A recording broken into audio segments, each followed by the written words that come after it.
Hello students, we are going to start Unit 1 of Chapter 2. Okay. I don't know whether you have noticed one thing or not, that there are 4 chapters in the portion of economics of CA Inter. मैं कोई नई बात नहीं बोल रही हूँ, सबको ये बात पता है. मैं कहना एक्चुअली कुछ और चाहती हूँ, उस पर आती हूँ. 2 मिनट दो मुझे.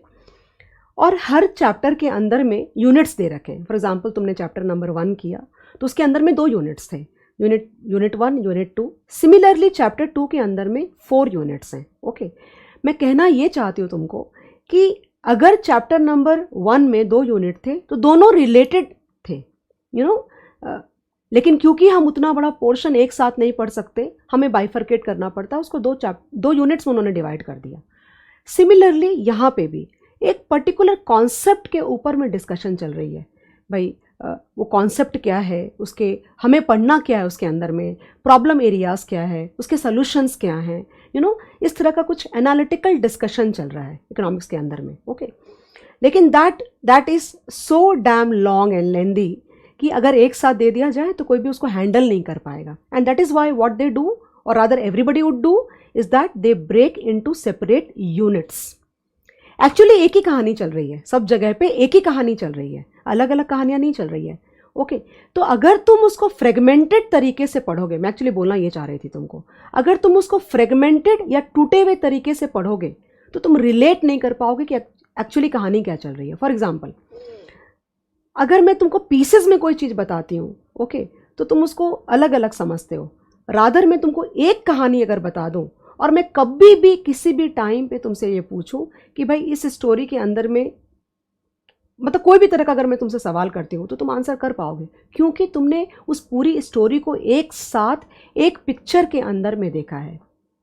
आई डोंट नो, मतलब मैं बहुत सारी बातें, थ्योरेटिकल जो पोर्शन होता है कोई भी सब्जेक्ट से रिलेटेड, उसका ना एक तरीका होता है गाइस पढ़ने का. आई don't know how many of you understand and appreciate जो मैं बोल रही हूँ तुमको. तरीका क्या होता है कि अगर मान लो तुमको इकोनॉमिक्स पढ़ना है, ओके, तो या तो तुम पूरा मॉड्यूल याद कर लो, जो कि प्रैक्टिकली पॉसिबल ही नहीं है तुम्हारे लिए करना, कोई भी नहीं कर सकता है, राइट. लेकिन वो क्या चाहते हैं एग्जाम में, वो क्या ये चाहते हैं कि तुम मॉड्यूल याद करके आओ? मुझे नहीं लगता वो ये चाहते हैं. तो 2 बातें आएंगी यहाँ पे. नंबर 1, अगर याद नहीं कर सकते तो फिर क्या करें, पेपर कैसे लिखें हम लोग? तो पेपर बहुत सारे बच्चे क्यों नहीं लिख पाते? क्योंकि उन्होंने पढ़ा, याद भी नहीं किया. अगर याद कर पाते तो शायद वहाँ पे जाकर के we could have like reproduced everything the way it is given in the module. वो तो कर नहीं पाए. तुमने समझा नहीं, तुमको समझ में नहीं आई कि स्टोरी थी क्या, या स्टोरी थी भी क्या वहाँ पे. एंड दैट इज़ वाई वहाँ जाके तुमको कुछ भी रिकॉल नहीं होता, बिकॉज वो तुमको एक स्टोरी के बीच से निकाल के देंगे. तुम्हें स्टोरी ही नहीं पता थी, तुम कैसे आंसर लिख पाते? कितना अच्छा होगा अगर तुम्हें मैं पूरी स्टोरी चारों के चारों यूनिट की आधे घंटे के अंदर में मैं तुमको पूरी स्टोरी बता दूं, क्योंकि वो आधे घंटे का लेक्चर से अगर तुम कनेक्ट कर जाते हो, जो कि तुम कर पाओगे, मुझे नहीं लगता कि तुमको चारों के चारों यूनिट में जरा भी प्रॉब्लम होने वाली है. बिकॉज अल्टीमेटली एक ही बात चल रही है. कहीं पे प्रॉब्लम्स के बारे में बात कर रहे हैं, कहीं पे सोल्यूशंस के बारे में बात कर रहे हैं, कहीं पे कुछ और कर रहे हैं, बट है सारे related to each other. For example, what is the chapter all about? I'm now starting the discussion with respect to the unit 1. Okay, but half an hour तुमको मुझे सुनना पड़ेगा. Okay, बिल्कुल सारे बुक्स तुम चाहो तो बंद कर दो, चाहो तो रनिंग नोट्स लिख सकते हो अगर तुम्हारा मन है तो, और तुम सिर्फ सुनो आंख बंद करके कि मैं तुमको क्या बोलना चाह रही हूँ. अगर ये हाफ एन आवर की स्टोरी तुमको याद रह गई पेपर के अंदर भी, तो बाकी 4 चैप्टर्स नहीं, 4 यूनिट्स तुम्हारे सॉर्टेड हो जाएंगे. ये मैं तुमको गारंटी देती हूँ. और इतना मुश्किल नहीं, बहुत ज़्यादा आसान है. ओके, तो सुनो ध्यान से. अभी the first unit that we are going to discuss immediately now is public finance. तुम्हारे दिमाग में सबसे पहले ये सवाल आना चाहिए कि पब्लिक फाइनेंस क्या होता है.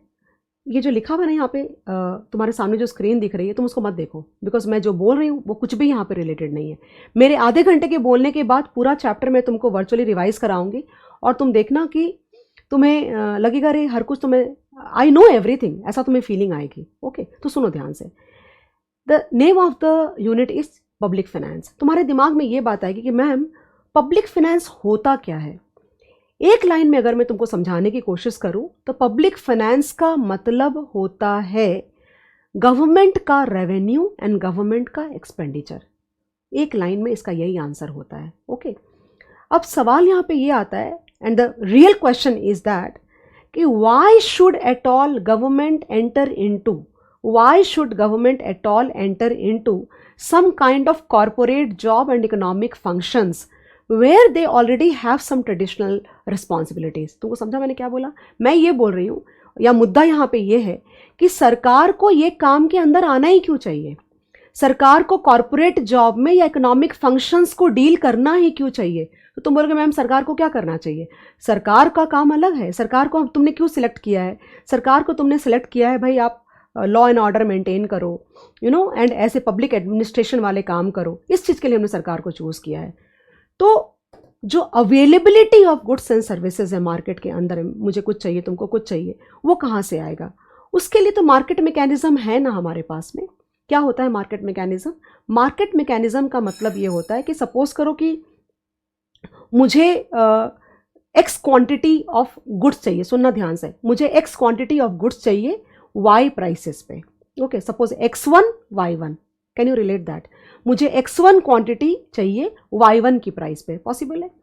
सिमिलरली तुमको x2 क्वांटिटी चाहिए y2 की प्राइस पे, पॉसिबल है।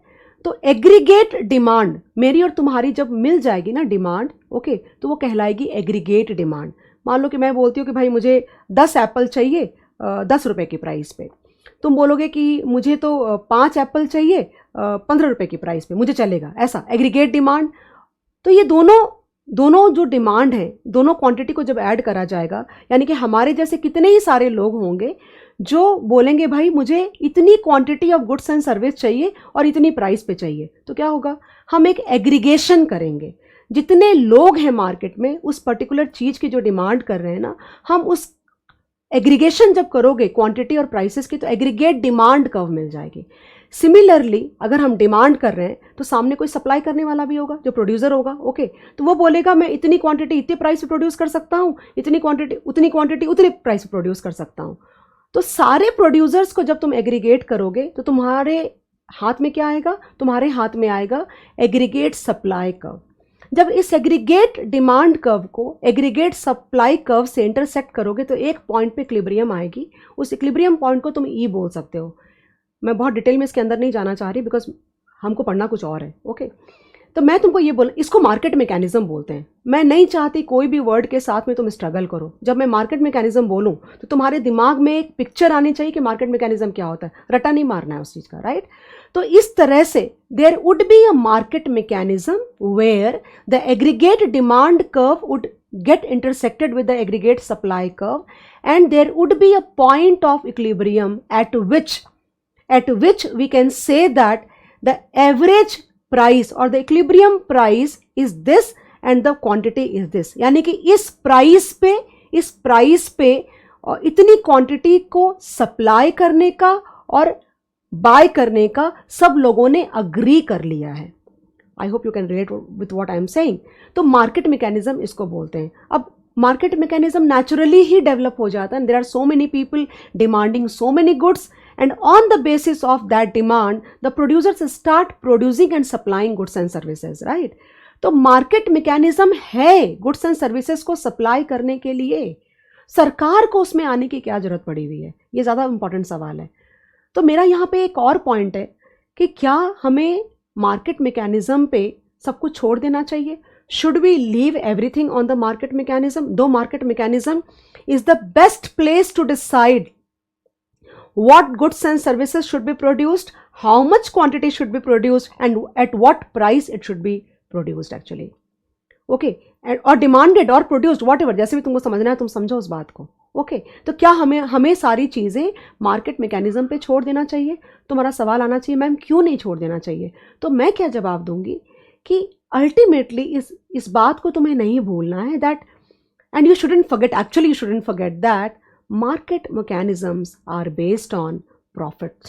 It is profit oriented and the disposable income of the consumers actually. तो क्या होगा?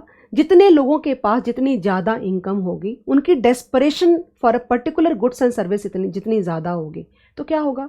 मार्केट में अल्टीमेटली जो प्रोड्यूसर है वो क्या ऑब्जर्व करता है? वो देखता है कि अच्छा ये डिमांड आ रही है तो मुझे ये प्रोड्यूस करना चाहिए। क्यों ऐसा क्यों सोचता है वो? क्योंकि उसको प्रॉफिट कमाना है, ओके। तो जब कोई प्रोड्यूसर या सप्लायर ये देखेगा कि इस पर्टिकुलर कमोडिटी के लिए, इस पर्टिकुलर गुड्स या सर्विस के लिए मुझे इतनी प्रॉफिट मार्जिन मिलेगी, तो तुमको नहीं लगता कि वो उस पर फोकस करेगा? करेगा ना, हम भी वैसे ही करेंगे। तो अल्टीमेटली क्या होगा, ऐसी बहुत सारी चीज़ें हैं, ऐसी बहुत सारे गुड्स एंड सर्विसेज मार्केट के अंदर में अवेलेबल नहीं हो पाएगी। Why? Because they do not drive the supplier, because it does not contain too much of profit possibly. उस जगह पे सरकार की एंट्री बहुत ज़रूरी हो जाती है। I hope you can relate what with I'm saying. At this juncture, definitely, I will try to segregate between two types of goods and services. One is called public goods and one is called private goods. Okay, तुमको exactly समझ में आएगा कि government को क्यों अंदर interfere करना चाहिए मार्केट मैकेनिज्म के अंदर में, क्यों हम सब कुछ मार्केट मैकेनिज्म के ऊपर में नहीं छोड़ सकते, where market mechanism is actually the best place. Market is the best place to decide what goods and services should be produced and supplied, and what goods and services, how much goods and services should be supplied for that matter. Left to its own, some important goods and services which do not have profit orientation, which are actually for the welfare of the people, of the citizens of the country, would not be catered to. कौन करेगा वो काम? Ultimately सरकार को बीच में आना पड़ेगा। But जब मैंने जो तुमको बोला वो बहुत नैरो डेफिनेशन बोला। अब और डिटेलिंग सुनो, यानी कि हम गुड्स एंड सर्विसेज को जो मार्केट में अवेलेबल होती है उसको दो पार्ट में हम बाइफरकेट कर सकते हैं। One can be called as public goods and one would be called as private goods.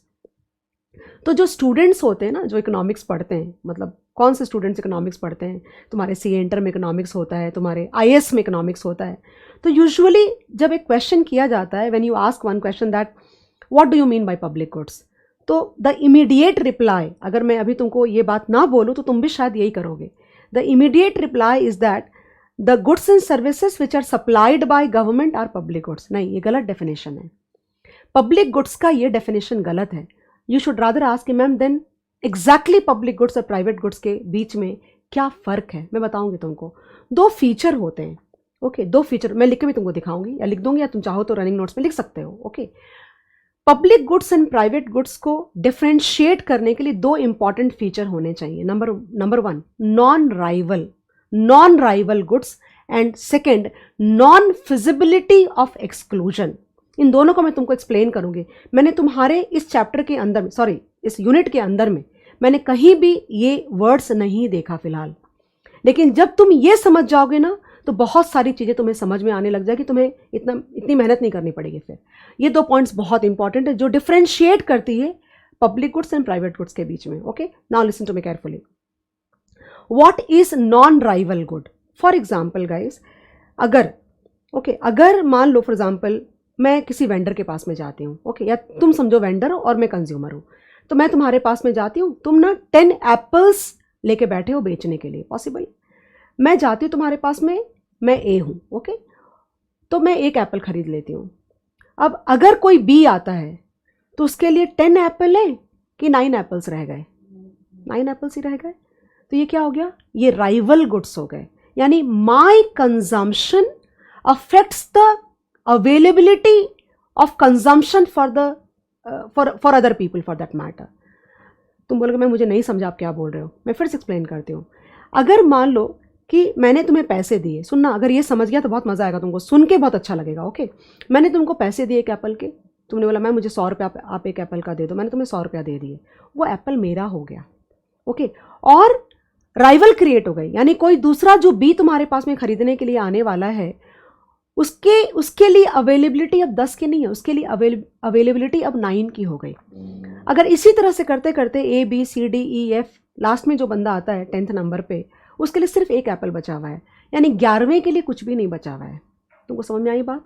और सब जो भी लेके गया यानी एक एप्पल में ओन करती हूँ, मतलब मेरी ओनरशिप है। सिमिलरली अगर मैं तुमको बोलूँ कि एक ब्रिज है जिसको सरकार मैनेज करती है, जैसे अपन कोई रोड पे जाते हैं, हाईवे होता है, कोई रोड होता है, कोई ब्रिज होता है, क्या मेरे उस ब्रिज पे गुजर जाने से, मतलब if I cross that bridge, you know sometimes it is so difficult to talk in Hindi and then English, but then I think people do want Hindi because they cannot relate 100% with English, but at times English is better actually. For example, guzar, I just kind of गुजर हो गया वो। Anyways, come back to the topic. So basically अगर कोई bridge है जो सरकार manage करती है, फॉर एग्जांपल बॉम्बे में वर्ली सी लिंक है kind of that is a bridge on the sea, actually I am sure Bombay के लोग तो जानते हैं बट बाहर के लोगों को बता रही हूँ। तो अगर उस ब्रिज से मैं क्रॉस कर जाती हूँ तो क्या तुम्हारे लिए अवेलेबिलिटी कम हो जाती है? नहीं, ये नॉन राइवल गुड्स हुआ। समझ आई बात तुमको मैं क्या बोल रही हूँ? तो पब्लिक गुड्स मतलब सरकार को कहाँ आना चाहिए? नॉन राइवल गुड्स में। बताऊंगी क्यों आना चाहिए, जबकि टोल भी लगता है वहां पे।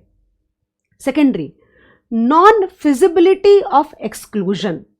मतलब क्या हुआ? अगर एप्पल वाले के पास मैं जाती हूँ और वो बोलेगा मैं तुमको नहीं बेचूंगा, ओके, उसकी मर्जी है, उसकी मर्जी, वो मना कर सकता है तुमको और तुम कुछ नहीं कर सकते उसके बारे में। इसको ये क्या हुआ? फिजिबिलिटी ऑफ एक्सक्लूजन हुआ। लेकिन इन अ नॉर्मल सिनेरियो, एक्सेप्शंस में काउंट नहीं कर रही हूँ, इन अ नॉर्मल सिनेरियो क्या मैं तुमको बोल सकती हूँ कि तुम उस ब्रिज से क्रॉस नहीं कर सकते? मतलब हम क्या डिस्कस कर रहे हैं पता है तुमको? हम ये डिस्कस कर रहे हैं कि ये जो सर्विसेज हैं, ये जो supply of goods and services हैं, ये किसके पास रहना चाहिए, प्राइवेट में कि पब्लिक में? तो क्यों पब्लिक के पास रहना चाहिए, क्यों सरकार के पास रहना चाहिए, उसकी डिस्कशन हो रही है। यानी कि ऐसे वाले goods and services which are non rival and which are where there is no feasibility of exclusion. For example national defence, क्या ऐसा कोई बोल सकता है सरकार की इसको कोई अगर नेबर कंट्री अगर तुम्हारे पे अटैक करती है, ओके, तो तुम सरकार ये बोलेगी नहीं इसको तो रहने दो, इसको लेके जाओ? नहीं पॉसिबल है ना। तो अगर ये दो पर्टिकुलर फीचर्स या कैरेक्टरिस्टिक्स मैच होता है तो वो जो गुड्स एंड सर्विस है उसको पब्लिक गुड्स से बोलेंगे, उसको सरकार ही हैंडल कर सकती है। और सरकार क्यों हैंडल कर सकती है उस पर मैं 2 मिनट के बाद आऊंगी, ओके। सो अगर तुमसे ये पूछे कोई कि पब्लिक गुड्स क्या है, तो पब्लिक गुड्स में 2 इंपॉर्टेंट फीचर होते हैं, for example non rival and non feasibility of exclusion, okay. तो ये दोनों फीचर जहां पे इस कंप्लीटली स्पेसिफिक एक्चुअली अगर देखा जाए तो, ओके। अब सवाल यहाँ पे ये आता है कि मैम ये वाले जो गुड्स एंड सर्विसेज है ये हम प्राइवेट में क्यों नहीं दे सकते? दे सकते हैं प्राइवेट में, कोई दिक्कत नहीं है, ओके। दिक्कत ये आएगी कि तुम प्राइसिंग कैसे करोगे इनकी? How would you price? कोई पब्लिक पार्क है, तुम कैसे प्राइसिंग करोगे? फॉर एग्जाम्पल अगर मैं 1 एप्पल लेती हूँ तो तुम मुझे 100 रुपया चार्ज करते हो, अगर मैं तुमसे 2 एप्पल लूँगी तुम मुझे 200 रुपया चार्ज करोगे। इसकी प्राइसिंग तुम कैसे करोगे? इसको मार्केट मैकेनिज्म के अंदर में तुम कैसे प्लेस करोगे? मुश्किल है ना, पॉसिबल ही नहीं है, ओके। क्योंकि कॉस्ट तो लग रहा है, ऐसा नहीं कि ब्रिज को मेंटेन करने का बनाने का कॉस्ट नहीं लग रहा है, ऐसा नहीं है, कॉस्ट लग रहा है। लेकिन तुम ये नहीं बोल सकते किसी को कि भाई आप उस पर चलो मत, काइंड ऑफ।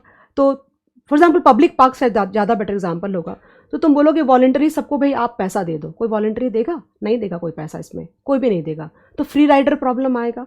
अगर कोई पास में रहता है उस पार्क के तो तुम बोलोगे तुम ज़्यादा कंज्यूम करते हो, तुम मुझे 5 यूनिट का दो। कोई दूर रहता है तुम उसको बोलोगे तुम तो दूर से नहीं आते हो, तुम 1 यूनिट दो। उसकी प्राइसिंग नहीं कर सकते। So there is cost involvement, but you cannot price it on a per unit basis. If you ask people to pay voluntary, nobody would pay. अब कोई पब्लिक पार्क के बाजू में रहता है वो बोलेगा मैं तो कभी गया ही नहीं। कैसे तुम हैंडल करोगे इस सिचुएशन को? तुम कैसे इस बात को हैंडल करोगे कि अगर नेशनल डिफेंस है तो किसने कितना कंज्यूम किया? It is not possible. क्या उसकी ओनरशिप पॉसिबल है? नहीं। And that is why since there cannot be an appropriate aggregate demand and supply curve for such kind of goods and services, it is important that these kind of goods and services must be handled by government only. That is a need of the government actually, okay. And how would they recover the price? जो खर्चा लग रहा है वो कैसे तुम recover करोगे? वो रिकवर करेंगे with the help of budgetary allocation.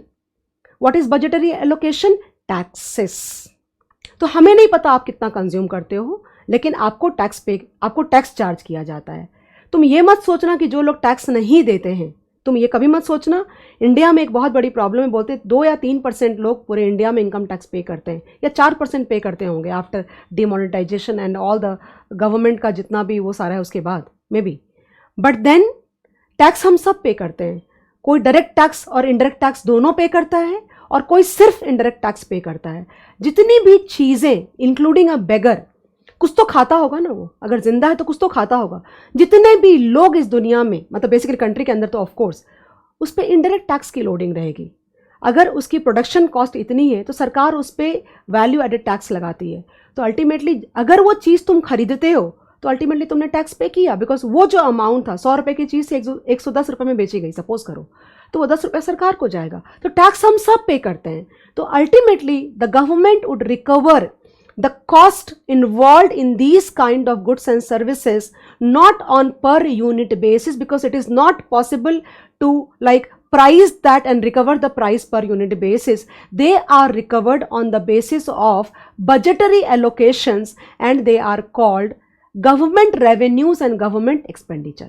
I think तुमको पूरी बात मेरी समझ में आ गई है। Not only that, there are many goods and services which are private, which are considered to be as private, but then पूरी तरह से अगर प्राइवेट पे छोड़ दिया जाए तो क्या होगा? देश तुम्हारा डेवलप नहीं करेगा, देश तुम्हारा ग्रो नहीं करेगा। तुम बोलोगे मैम आप किस चीज की बात कर रहे हो? मैं बात कर रही हूं मेरिट गुड्स की। What are merit goods now? Education, then hospital, health services. Okay, schools जो होती हैं प्राइवेट स्कूल्स, तुम सबको पता है the fees are very high. The fees are high because it is they charge fees because they incur cost. उनको salaries देनी होती है टीचर्स को, उनको अपना बिल्डिंग मैनेज करना होता है, इतने सारे खर्चे हैं ना, वो खर्चे रिकवर करके एक नॉर्मल प्रॉफिट लगा के वो तुमको चार्ज करेगा। ओके, लेकिन वो चार्ज जब कहीं पहुंच जाता है, सपोज 5,000 रुपया मंथ का या 2,000 रुपया पर मंथ का, तो जो पॉवर्टी लाइन या बिलो पॉवर्टी लाइन या लोअर मिडिल क्लास जो फैमिलीज होंगी वो उस एजुकेशन को अफोर्ड नहीं कर सकते। Same with the health services also. तो क्या अगर kind of if the kids of a particular country, नहीं पैसा है तो मत पढ़ो, क्या ऐसा बोल सकते हैं? क्या ऐसा बोलना सही रहेगा? नहीं, बिकॉज अल्टीमेटली देश के ग्रोथ होने का मतलब सिर्फ it is not like growing only by money with respect to a few people. सिर्फ कुछ लोग के पढ़ने से देश डेवलप नहीं करेगा। Okay, it is important that across the citizens, across the stratas should be educated at least to a bare minimum level. That would be the real development of a country. And that is why all these goods and services which fall into the category of actually private goods are the government intervenes and provides subsidies and incentives so that कि पूरे देश के जो बच्चे हैं, भले वो below poverty line के अंदर में हैं, या तुमने प्रोग्राम सुना होगा, बहुत सारे प्रोग्राम्स हैं जैसे आंगनवाड़ी, तुमने सुना होगा आंगनवाड़ी। ओके, तो व्हाट इज़ आंगनवाड़ी? कि भाई अब बच्चे kind of below poverty line या पॉवर्टी लाइन के ऊपर जो हैं लोग आसपास में जो हैं, वो एक काइंड ऑफ ग्राम पंचायत वगैरह से वो सब हैंडल होता है, वो वहाँ पे आएंगे, उनको फूड वगैरह सारा प्रोवाइड किया जाएगा और वो आके बच्चे पढ़ के जाएंगे। तो ये फूड वगैरह कहाँ से आता होगा? Kids don't pay for the food. तो सरकार ने क्या सोचा, अगर खाने का हम बहाना देंगे तो उस बहाने बच्चे पढ़ने के लिए आ जाएंगे। तो ultimately a higher level of purpose is solve, that is anganwadi actually.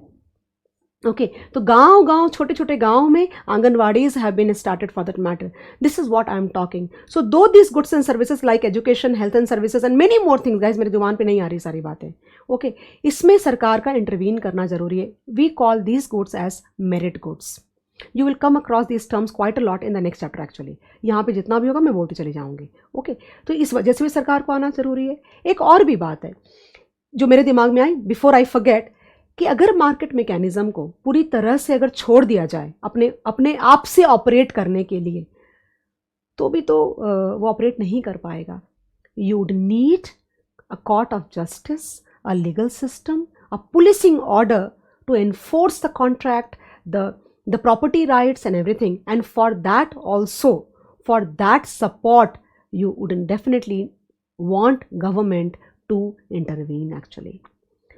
For all these reasons, we definitely need government to like participate in the economic functions जो मैंने शुरुआत करी। Why should government participate in the economic functions for that matter? Okay, ये मैंने बहुत कम बोला है, लेकिन तुमको एक ओवरऑल पिक्चर मिल गई स्टोरी के, जैसे कि मैं क्या तुमको बोलना चाह रही हूँ।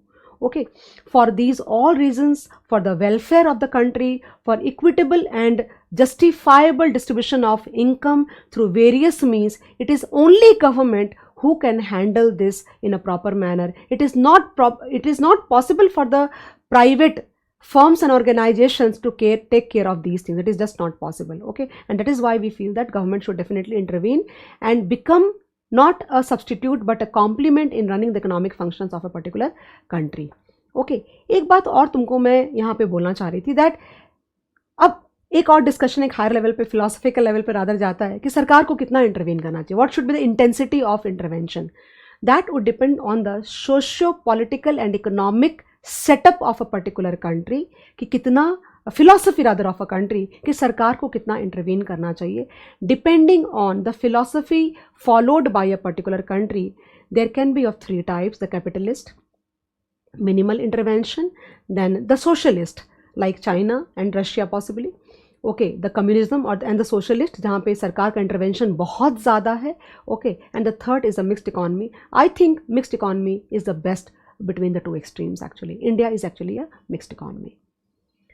आई थिंक मैंने मुझे मैं एक्सपेक्ट कर रही हूँ तो वो सारी बातें मेरे समझ में आ गई, राइट. जो मैंने बोला अपने दिमाग से, जो मैंने एक फ्रेम्ड बनाया था कि मुझे एक स्टोरी देनी है तुम्हें. अब तुम देखना चारों चैप्टर में यही सारी बातें बार बार घूम फिर के आने वाली है. You don't have to learn something extra, but या मैं इंस्टीट्यूट के मॉड्यूल का मैपिंग जरूर करवाऊंगी और तुमको डिस्कस भी फिर से वापस पूरा करूंगी, बिकॉज एग्जाम में तुमको ये लिखना पड़ेगा जो मैं अब बोलने वाली हूँ. Already take a deep breath, have a glass of water and let's go ahead.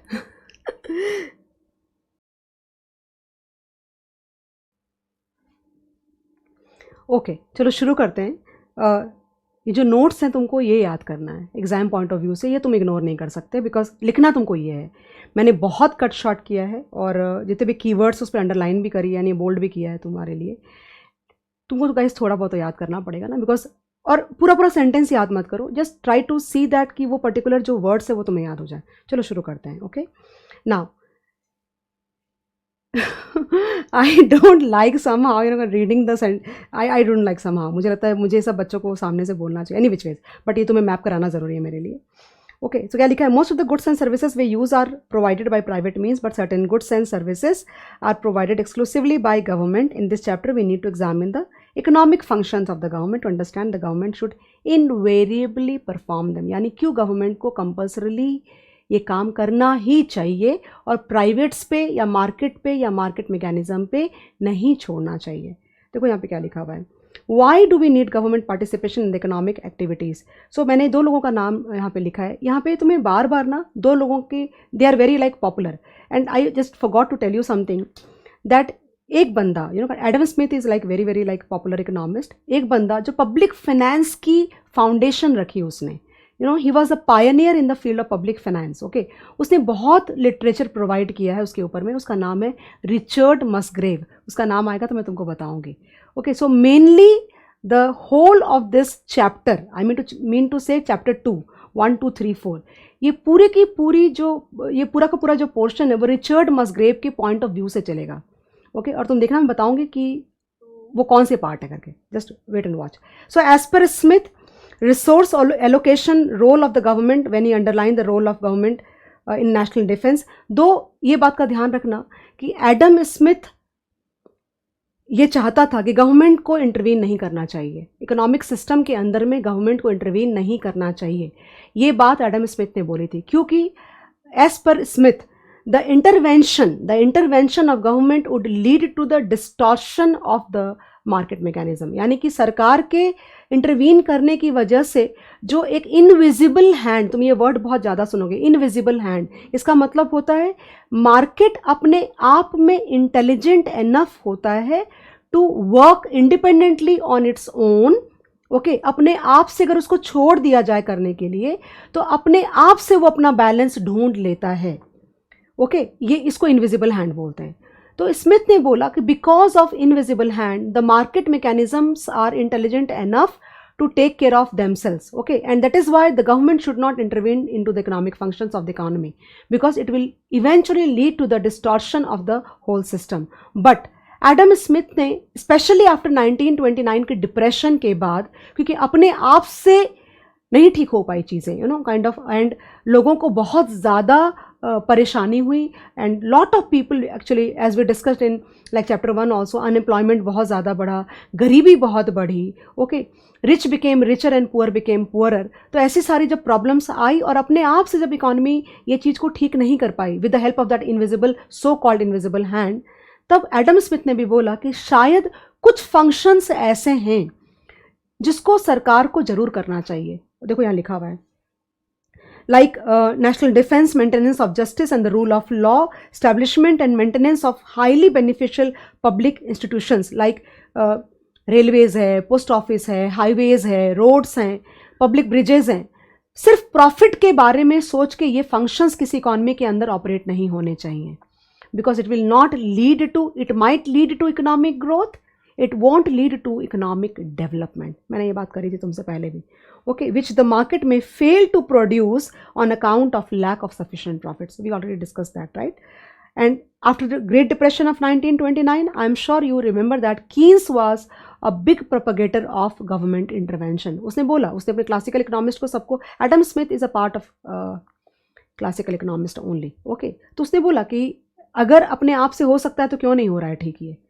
तो सरकार अगर आएगी, सरकार अपना काइंड ऑफ खर्च करेगी, अगर एक्सपेंडिचर करती है तो उसे डिमांड, जो डेफिशिएंसी ऑफ डिमांड डेवलप हुई है पिछले चैप्टर से आ रहा है, ओके, वो अगर सरकार क्रिएट करती है तो लोगों को उससे एम्प्लॉयमेंट बढ़ेगी, the disposable incomes will grow and the economy will again get into the proper cycle of like demand and supply, the proper cycle. मतलब लोगों को मोटिवेशन नहीं हो रहा है कि और इंडस्ट्रीज डालें, हम क्यों डालें, हमें प्रॉफिट नहीं हो रहा है. सरकार इस मोटिव के साथ में इंडस्ट्रीज नहीं डाल सकती है, सरकार इस मोटिव के साथ में रोड्स नहीं बनाते. तुम्हारे कहने का ये मतलब है कि जिन हाईवेज पे मूवमेंट ज़्यादा है, जिन हाईवेज पे क्राउड ज़्यादा है, क्या सरकार वहीं रोड बनाती है? क्या सरकार वहाँ रोड नहीं बनाती जहाँ पे 2-4 लोग ही दिन में क्रॉस करते हैं? नहीं, ऐसा नहीं होता है. I think you got the point. Okay, Richard Musgrave suggested 3 economic functions of the government: the allocation function, the distribution function and the macroeconomic stability function. guys, मैं चाहूँगा तो मैं ऐसे कैसे तुमको आधे घंटे के अंदर पूरा डिस्कस करके ख़त्म कर देंगे, बट काम चलेगा नहीं, बिकॉज एग्जाम के लिए भी याद करना है. सुनना भी ध्यान से. why should government at all participate in the allocation function? So the resources, it is written there, you can see here also, the resources of this economy are scarce. मतलब we do not have unlimited resources. Do we have unlimited resources of gold? Do we have unlimited resources of food for that matter? Do we have unlimited resources of like oil, petroleum? No, we do not have. But the wants, I am saying this because it is written in the module, okay, but the wants of people are unlimited. ये एक बात हुई. दूसरी बात, एक ही resource कई चीज में काम आती है. ओके, कई चीज़ों में काम आती है, तो कौन सा प्रोड्यूस करें, ये करें कि ये, ए करें कि बी करें, अगर ए करें तो कितना करें और बी करें तो कितना करें. ओके, तो अगर मार्केट मैकेनिज्म पे छोड़ दिया जाएगा तो सिर्फ वो चीज़ें प्रोड्यूस होंगी जहाँ पे प्रॉफिट सबसे ज़्यादा होगी, लेकिन जिन चीज़ों से लोगों का वेलफेयर होता है वो चीज़ें प्रोड्यूस नहीं होगी. And that is why we would want government to intervene. Then the second point, ये first point बोला मैंने, the allocation, I think we have taken care of all of them. The allocation of resources can be done through market mechanism also, but it cannot be ignored that market mechanism is profit oriented and it might fail to produce public goods or social goods sufficiently, which would lead to misallocation of the resources. Correct? We already discussed this. Also in this, the language is completely in line with the module language. So you can just like चाहो तो याद कर सकते हो, मेरे कहने का मतलब है.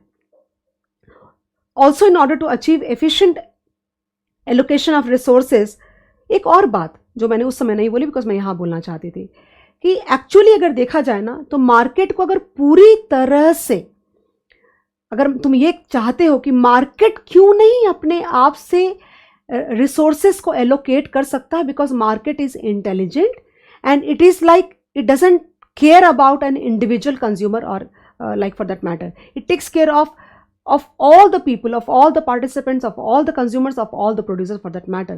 So why is it like कि allocation is mishandled by the market? उसका reason है guys, उसके लिए मार्केट की कुछ रिक्वायरमेंट्स हैं जो फुलफिल होने चाहिए. और सबसे इंपॉर्टेंट रिक्वायरमेंट है कि मार्केट अगर परफेक्टली कॉम्पिटिटिव होगा तो ऐसा होगा पॉसिबल कि there would be proper allocation of resources and in the most efficient manner. उतना सरकार भी नहीं कर सकती, लेकिन एक्चुअली मार्केट सच में पूरी तरह से कॉम्पिटिटिव हो ही नहीं सकता, या कुछ ऐसी रिक्वायरमेंट्स हैं जिसकी वजह से मार्केट कॉम्पिटिटिव पूरी तरह से हो नहीं सकता है. It is not possible. Okay, तो यहाँ पे क्या लिखा हुआ है, तो मार्केट फेलियर क्या वर्ड आता है? मार्केट फेलियर का मतलब होता है when market fails, the market mechanism fails to allocate the resources efficiently. Okay, तुम बोलोगे मैम रिसोर्सेज का एफिशिएंट एलोकेशन का एग्जैक्ट मीनिंग क्या होता है? I think I can read your mind. इसका मतलब होता है कि कुछ चीज़ों का ओवर प्रोडक्शन हो जाएगा और कुछ चीज़ों का अंडर प्रोडक्शन हो जाएगा, and that will lead to the wastage of the resources. Okay, this is called efficient allocation of resources. मतलब अब समझा क्या मतलब हुआ? इनएफिशिएंट एलोकेशन का मतलब हुआ, या एफिशिएंट एलोकेशन का मतलब हुआ कि हर चीज़ जितनी चाहिए, जिसकी प्रॉपर प्राइसिंग करी जा सके, प्राइसिंग नहीं भी करी जा सके, वेस्टेज नहीं होनी चाहिए। सब मिला के ये मतलब हुआ, वेस्ट नहीं होना चाहिए। कैसे अपन घर में बोलते हैं कि जितना खाना है उतना बनाओ, अगर 4 रोटी खानी तो 4 रोटी बनाओ, 6 खानी तो 6 बनाओ, लेकिन बर्बाद मत करो। बस एग्जैक्टली मैं यही बात कर रही हूं तुमसे। ओके, तो market fails to allocate the resources efficiently if left on its own. Some goods and services would be over produced and some would be under produced, leading to the market fail. That is this is called market failure, और this is called wastage. उसके लिए सरकार को आना जरूरी हो जाता है। ये मतलब तुमको ये मैं समझाना चाह रही हूं। अब यहां पे सवाल ये उठता है कि क्यों ऐसा होगा? Market, why would market lead to, why would market fail? Basically number 1, in order to operate, ये पॉइंट्स यहां दिया है, तुम देख सकते हो। In order to operate in the most efficient manner, it is important that markets should be very very perfectly competitive in maximum scenarios it is not possible to achieve a perfect competitive market। तुम बोलोगे ma'am इसका क्या reason है? देखो मैं reasoning सब चीज़ के देती चली जाऊंगी, लेकिन तुम मुझे कहीं स्टॉप करना, बिकॉज मैं बोलूंगी तो बोलती चली जाऊंगी। आई थिंक गाइज, जो मुझे लगता है कि मेनली तुमको नहीं लगता कि फैक्टर्स ऑफ प्रोडक्शन जो होते हैं, सुनना ध्यान से, बहुत इंपॉर्टेंट पॉइंट बोल रहे, शायद तुमको पता नहीं, यहाँ पे तुम अक्रॉस आओगे, ये मेरी स्टडी जो है सब्जेक्ट उसके हिसाब से बात कर रही हूँ। मार्केट कॉम्पिटिटिव पूरी तरह से हो ही नहीं सकता। उसका रीज़न बताती हूँ कि हम चाहते, इसके लिए सप्लाई और डिमांड साइड भी एफिशिएंट होना चाहिए ना, लेकिन एफिशिएंट नहीं है। बताती हूँ क्यों। क्योंकि जो फैक्टर्स ऑफ प्रोडक्शन है ना, वो इवनली डिस्ट्रीब्यूटेड नहीं है। समझ आ रहा है मैं क्या बोल रही हूँ? मतलब मेरे पास वेल्थ है, मेरे पास पुश्तैनी यानी पुरानी, मेरे 4 फादर्स की बहुत सारी लैंड है, तो मैं लैंडलॉर्ड बन गई बहुत बड़ी, तो मेरे से तुम लैंड लेके किसी और को दे नहीं सकते ना। ओके, तो मैं इतना ज़्यादा फैक्टर्स ऑफ प्रोडक्शन ओन करती हूँ कि उसका इक्विटेबल डिस्ट्रीब्यूशन पॉसिबल ही नहीं है। यानी कि मैं चाहूँ तो प्राइसेस को मैं कंट्रोल कर सकती हूँ। फॉर एग्जाम्पल तुम ये ले लो ना, ऑयल प्रोड्यूसिंग कंट्रीज़ का ले लो, क्योंकि ऑयल प्रोड्यूसिंग कंट्रीज़ के अंदर में कुछ लोगों के कंट्रोल में है वो फैक्टर, वो जो रिसोर्स है वो कुछ लोगों के कंट्रोल में है, तो तुम परफेक्ट कंपटीशन क्रिएट ही कैसे करोगे? वो कंट्रोल करते हैं और अपनी मर्जी के हिसाब से अपनी सप्लाई को कम रखते हैं, इंटेंशनली उस सप्लाई को कम रखते हैं और प्राइसेस को ज़्यादा रखते हैं, ताकि उनका मार्जिनल बेनिफिट हमेशा अबव एवरेज रहे। तो कैसे equitable distribution possible? It is not possible. Only geographically factors of production equitable distributed नहीं है, and that is why, because of many reason, ये मैंने तुमको सिर्फ एक रीज़न दिया है, because of many reasons it is not possible to have a perfectly competitive market। ये मैंने तुमको सिर्फ एग्जाम्पल दिया है। ओके, देन उसके बाद some collective goods. Collective goods का मतलब होता है लाइक जो मैंने बोला तुमको, like public park, some road, some transport, some dams, some bridges, national defence, then public administration, so many things for that matter. ये कलेक्टिव गुड्स हो गए। The market mechanism would fail to provide these goods and services because they are not profit oriented for that matter. Okay, then merit goods. In order to achieve a developed nation, a developed economy with respect to taking care of every possible citizen within the country in terms of welfare and equitable distribution, it is important that government should intervene like health and education services। देखो लिखा हुआ है, market fails to provide the right quantity of merit goods। जो मैं बोल रही हूँ exactly वो मैप हो जाएगा, तुम चिंता नहीं करना उसकी। Okay, then common property resources are overused and exhausted in individual pursuit of self interest। तो वो ये समझा ना, बेसिकली कोई भी पब्लिक पार्क फॉर एग्जांपल है, वो उसको ओवर यूज होने लग जाएगा, तो कुछ ना कुछ करके गवर्नमेंट को उसको प्रॉपरली कंट्रोल करना पड़ेगा। देन एक्सटर्नलिटीज, ये बहुत इंपॉर्टेंट पॉइंट, एक्सटर्नलिटीज। ओके, ये क्या होता है वो सुनना। सपोज करो कि एक इंडस्ट्री है, ओके, एक इंडस्ट्री है जिसमें जैसे chemical industries mostly there is too much of pollution because of that particular industry. तो मुझे एक बात बताओ तुम कि अगर उस इंडस्ट्री का जो माल बिकता है, for example I am the producer and you are the consumer, तो कोई एक केमिकल है जो कि 10 रुपीज़ पर केजी पे मैं तुमको सेल करती हूँ, तो मैंने जो 10 रुपीज़ कैलकुलेट किया है वो तो मैंने सिर्फ अपना कॉस्ट और नॉर्मल प्रॉफिट ऐड करके किया है, लेकिन मेरी जो इंडस्ट्री है उसकी वजह से जो पोल्यूशन होता है, ओके, उसकी वजह से जो जनरल हजार्ड है, जो बाहर के जो लोग हैं, जो ना तो प्रोड्यूसर है ना कंज्यूमर है, उनको जो अफेक्ट होता है, क्या उस कॉस्ट में इन्वॉल्व हुआ? नहीं. That is called externalities.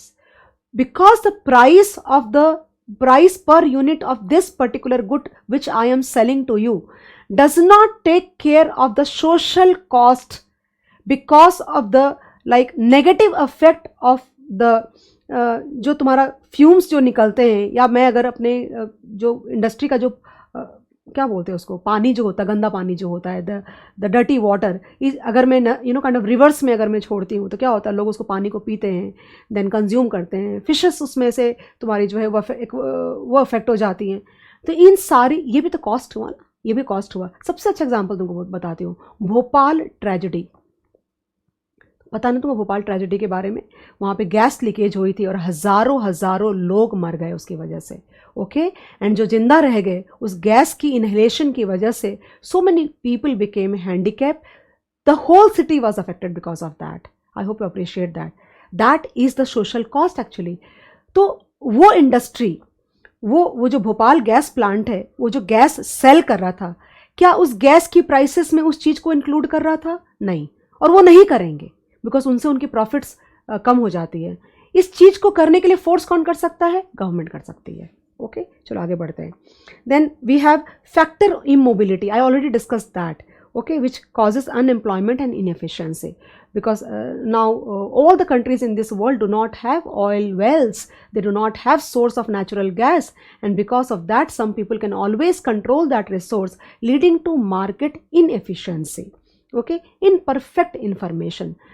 ऐसा बोलते हैं कि मार्केट अपने आप में सबसे बेस्ट होता. तुम सीए फाइनल में जब आओगे तो तुम एक थियोरी पढ़ोगे, उसका नाम है efficient market hypothesis, spoken by और told by Eugene Fama. Eugene Fama is a very celebrated economist in this world. Okay, तो यूजीन फामा ने, सुन, एक लाइन ज़्यादा सुनोगे तो कुछ नहीं होगा. यूजीन फामा ने ये बोला कि markets are very very intelligent. तो अगर किसी आदमी को ये लगता है कि वो इन्फॉर्मेशन सिर्फ उसके पास है, वो मार्केट तक, लोगों के तक नहीं पहुंचेगी, तो वो बिल्कुल गलत सोचता है. फॉर एग्जाम्पल, जैसे ही कोविड आया, पूरे के पूरे स्टॉक मार्केट 40% से क्रैश कर गया. तो क्या रातों रात सारी इंडस्ट्रीज इंडिया की बंद हो गई थी जो लिस्टेड है स्टॉक मार्केट में? नहीं. लेकिन वो इन्फॉर्मेशन तो फैक्टर इन हुई ना उसके अंदर में. उसके अंदर उस लोगों का जो नर्वस जेस्चर है इकोनॉमी की तरफ, वो कहीं ना कहीं प्राइसेस में दिखा. ओके, उसकी बात हो रही है. लेकिन ये इन्फॉर्मेशन तो क्या लिखा हुआ है, लेकिन because some people have privy information, उनके पास कुछ इंफॉर्मेशन ऐसी होती है जो लोगों तक नहीं पहुंच सकती है, and because of that the market mechanism can not work efficiently the way it should work. Okay, so that also leads to the market failure. Inequalities in the distribution of income and wealth, we already discussed that. Okay, some people, some industrialists in the country, unke jo forefathers, huge amount of properties, huge amount of, they own huge amount of factors of production, and because of that it is not possible to, like, they own, they control, and accordingly they will charge, they will rule. Okay, so because of these reasons guys, mainly तुम याद कर लो, 4-5 याद कर लो मेरे साथ में. Competition is not perfect. Number 2, merit goods, collective goods and externalities. तो ये 4-5 इधर हो गए. And then immobility of the factors, and then inequitable distribution of wealth. मुझे नहीं लगता इतनी दिक्कत होनी चाहिए. Shall we go ahead? I've written ऐसी, all the words which I came across and I thought that they might ask you in terms of multiple choice questions or something. मैंने note बना के लिख दिया. Here market failure means inefficiency of market mechanism to allocate the resources efficiently, as a result of which certain goods would be overproduced and certain goods would be underproduced. Underproduced का मतलब होता है that the amount of like natural gas or amount of oil that we want is not produced because some people are able to control. लेकिन ये जो resources हैं, oil and petroleum and natural gas, ये तो nature का है ना, किसी एक आदमी का नहीं है. लेकिन क्योंकि किसी के एक के हिस्से में आ गया, गलती से बोलो, संजोग से बोलो, व्हाट इज संजोग, कोइंसिडेंटली आ गया, and he is able to control the whole mechanism of supply, and that leads to market failure. In order to overcome market failure, ये सारे जो चीज़ें हैं ये नहीं होनी चाहिए, जो कि प्रैक्टिकल वर्ल्ड में पॉसिबल ही नहीं है. राइट, अब देखो यहाँ पे लिखा हुआ है, ये भी मैंने मेंशन कर दिया. In many cases government can provide us with goods and services that can not produce on your own or buy at a price from market. For example, government establishes property rights, help enforcing contracts through law. यानी कि मैं इस चीज़ को own करती हूँ, मैं इस ज़मीन को ओन करती हूँ, इस चीज़ का इस राइट, मेरा जो ये राइट है कि मैं ओन करती हूँ, इसको लॉ के तहत सेफगार्ड किया गया है. Are you getting the point? I am saying that if I buy a house, suppose for example, and if I get that house registered, right, I'm sure you understand, registrar के वहाँ पे उस घर की registry हो जाती है. तो मैंने I bought the house through market mechanism only, right? I went to the market, I bought a house, but उसकी रजिस्ट्री सिर्फ it is not done with the builder, it is done with the in a court of law with the registrar, and that registry of my property papers will safe guard में. यानी कि मैं नहीं भी रहूँगी इस दुनिया के अंदर में तो भी वो घर मेरा और मेरे बच्चों का और उनके बच्चों का ही कहलाएगा. ये काम कौन करेगा? ये काम सरकार ही कर सकती है. That's what. तो ओनरशिप का सेफ गार्ड करना, उसके लिए सरकार चाहिए तुमको. Then merit goods, demerit goods like alcohol and cigarettes, इसको सरकार ही कंट्रोल कर सकती है. And goods with externalities, we just discuss that. Okay, then they say the resource allocation role of government's fiscal policy focuses on the potential for the government to improve economic performance through its expenditure and tax policies. एक बात तुमको और बोल रही थी, शायद आगे भी आएगी उसके बारे में डिस्कशन, दैट तुमको if you remember at all, there was a scheme called Ujjwala scheme. Do you remember that? Narendra Modi government की उज्ज्वला स्कीम. वो क्या थी तुम्हें पता है? कि जैसे हमारे घर में अभी पाइपलाइन आ गई है गैस की, अभी हम सिलेंडर यूज़ नहीं करते, but a few years ago when we were using cylinder, they say that the cost of one cylinder, you know, if we consider all the cost, proper market mechanism cost अगर तुम consider करोगे तो it is like 1000 rupees at that point of time. As of now what is the price I don't know. 1000, but because government use to provide subsidies, यानी वो जो cost है, तो सरकार क्या करती है इक्विटेबल डिस्ट्रीब्यूशन के लिए कि कुछ लोगों को टैक्स ज़्यादा करती है, वहाँ से जो पैसे आते हैं उसको सब्सिडीज़ के तौर पे पास ऑन करती है ताकि डिस्ट्रीब्यूशन ऑफ वेल्थ या रिसोर्सेज प्रॉपर हो पाए. आई होप यू कैन रिलेट मैं क्या बोलना चाह रही हूँ, राइट? तो उज्ज्वला स्कीम के अंदर में क्या था कि सरकार ने ये, नरेंद्र मोदी सरकार ने ये बोला कि भाई आप जो लोग अफोर्ड कर सकते हो, फॉर एग्जाम्पल अगर जो नॉर्मल लोग हैं, जो लोग अफोर्ड कर सकते हैं, फॉर एग्जाम्पल मैं अफोर्ड कर सकती हूँ 1000 रुपया देना, मुझे कोई दिक्कत नहीं है. अगर मुझे 20 डेज़ में अगर फ्यूल के लिए मुझे महीने का 2000 रुपया देना पड़ता है सपोज, तो मैं अफोर्ड कर सकती हूँ. ओके, और मुझे लगता है काफ़ी ज़्यादा लोग अफोर्ड कर सकते हैं, तो आप सब्सिडी को ड्रॉप कर दो, क्योंकि अगर आप ड्रॉप करोगे तो वो जो पैसे बचेंगे गवर्नमेंट के पास में सब्सिडी के, उन पैसों से हम गांव के उन औरतों को हम ये सिलेंडर पास ऑन कर पाएंगे सब्सिडाइज्ड प्राइसेस पे, या free of cost for that matter, जो कि you know coal run fuel use करते हैं या वुड रन, यानी लकड़ी के जो चूल्हे होते हैं. I am sure guys you can relate with I am saying, you stay in India, you must be knowing some basic Hindi. I am equally good at English and Hindi, but there is something where you can relate with Hindi only in case you understand Hindi. Okay, तो basically fuel जो है वो, and that is a health hazard actually. अगर लकड़ी में आप खाना बनाते हो दैट्स अ हेल्थ हैज़ार्ड, आप कोयले में खाना बनाते हो, आप कोल में खाना बनाते हो, that's a health hazard actually. तो अल्टीमेटली क्यों सिर्फ कुछ लोगों को ये गैस सिलेंडर अवेलेबल होना चाहिए, उनको भी मिलना चाहिए for our economic growth and welfare. So we definitely, मैंने अपनी सब्सिडी ड्रॉप कर दी. तो सरकार को पर हेड, मेरे एंड से समझो कि अगर मैं 2 सिलेंडर यूज़ करती हूँ ना महीने के, तो 600 रुपये, और तुम सोचो किस लेवल का पैसा बचा होगा. That was called Ujjwala scheme. So that is how it works. And now you can, like, examples help you understand a lot. Then they say a variety of allocation instruments by which government can influence resource allocation in the economy. Yani, what are those instruments with the help of which government can try to achieve equitable allocation of the resources? Okay. For example, इसमें दिया हुआ है, government can produce economic goods like electricity, transport and all. यानी कि अगर मैं तुमको सच बताती हूँ, I would not name actually, मैं my classes are at Andheri. It is, guys, it is, these examples of mine have nothing to do with some government or some politics or something. क्योंकि these examples are first hand experience I'm sharing with them. So we have a 1500 square feet class at Andheri maybe, and you will not believe that the bill of electricity, and I used to take only 4 hours of morning lecture in the morning, that is CA final lectures, and then there was a team sitting in the class which like क्या use करेंगे ज़्यादा से ज़्यादा, 1 AC 2 AC and a few systems for that matter. Okay, हमारा जो electricity bill आता था महीने का वो 35,000 रुपीज़ पर मंथ का आता था. Okay, it's huge, it's gross actually.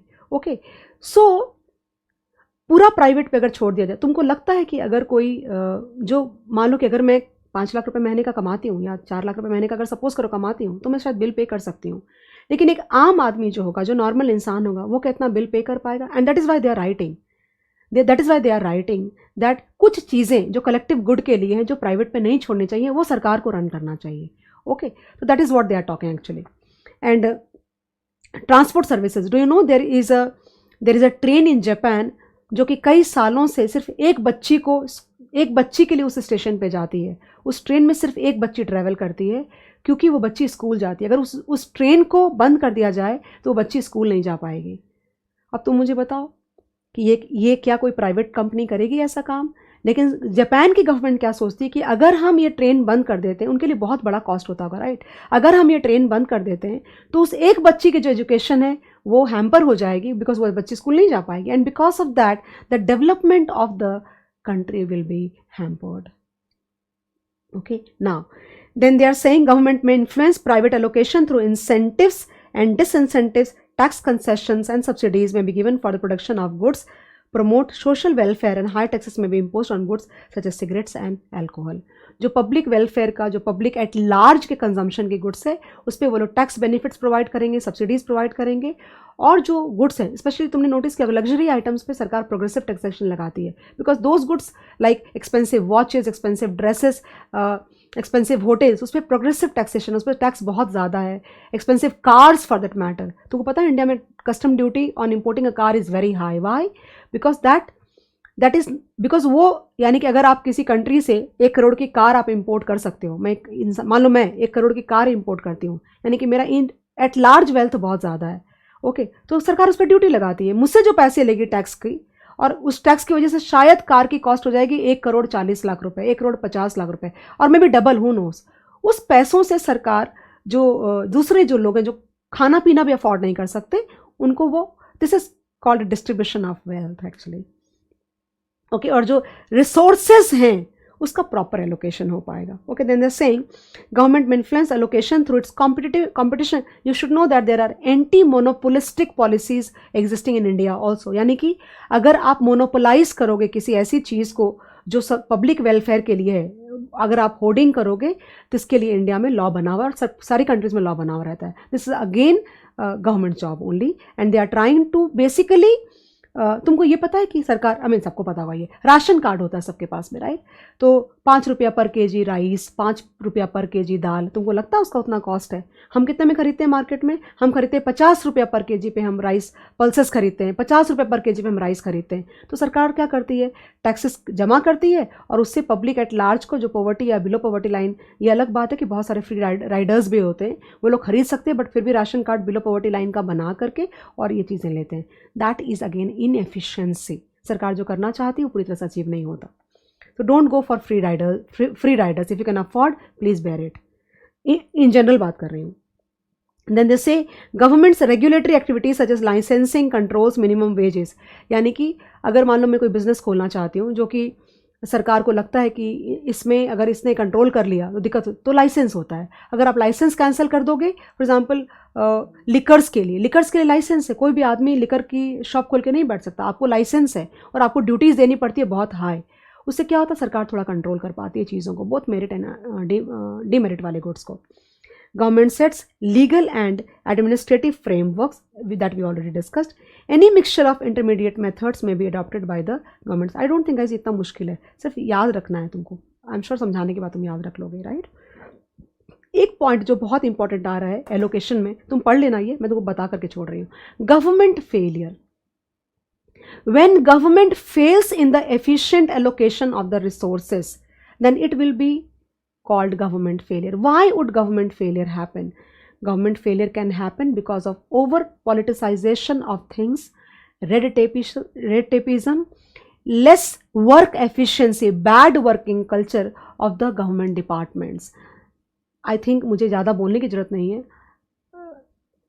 हम सब जानते हैं मैं क्या बात कर रही हूँ।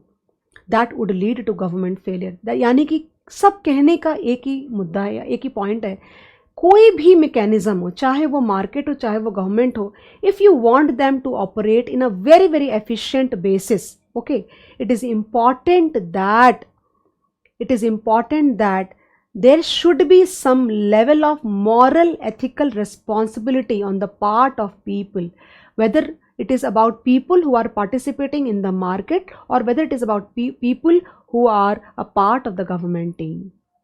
And it is important that we all collectively feel that it is our duty to grow as a nation at large and not only individual benefits. मैं अभी 10 मिनट पहले बात कर रही थी, राशन कार्ड वो लोग भी बना के बैठे हैं बिलो पॉवर्टी लाइन का जिनकी सैलरी 25-30 हज़ार रुपये महीने की है। आपकी सैलरी अगर 25-30 हज़ार रुपये महीने की है तो आप 2-3 हज़ार का राशन अफोर्ड कर सकते हो आराम से। आप उनके लिए वो रिसोर्सेज रहने दो जो बिल्कुल नहीं कमा पाते हैं, जो बहुत गरीब है, जो बच्चे हैं, जो भूखे हैं। Okay, that's what I want to say. Next is redistribution function of the government. Should we start?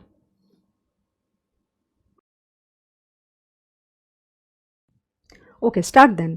Redistribution function of the government. Okay, allocation function already खत्म हो चुका है और macroeconomic stability और functions अभी हमारा बाकी है, बट ज़्यादा टाइम नहीं जाएगा, बहुत छोटा सा पोर्शन है ये तुम्हारा। ओके, अब सुनो ये क्या है, ये शुरू करूँ मैं प्रॉपरली, उसके पहले 2-4 मिनट कुछ एक्स्ट्रा सुनो। एक्चुअली लास्ट कई सालों में, यानी अगर तुम बोलोगे तो रिसेंट कई सालों में वर्ल्ड की जितनी भी इकोनॉमीज़ हैं, ओके, उन्होंने काफ़ी ज़्यादा इकोनॉमिक डेवलपमेंट किया है, ये बात तुमको पता होगी, राइट।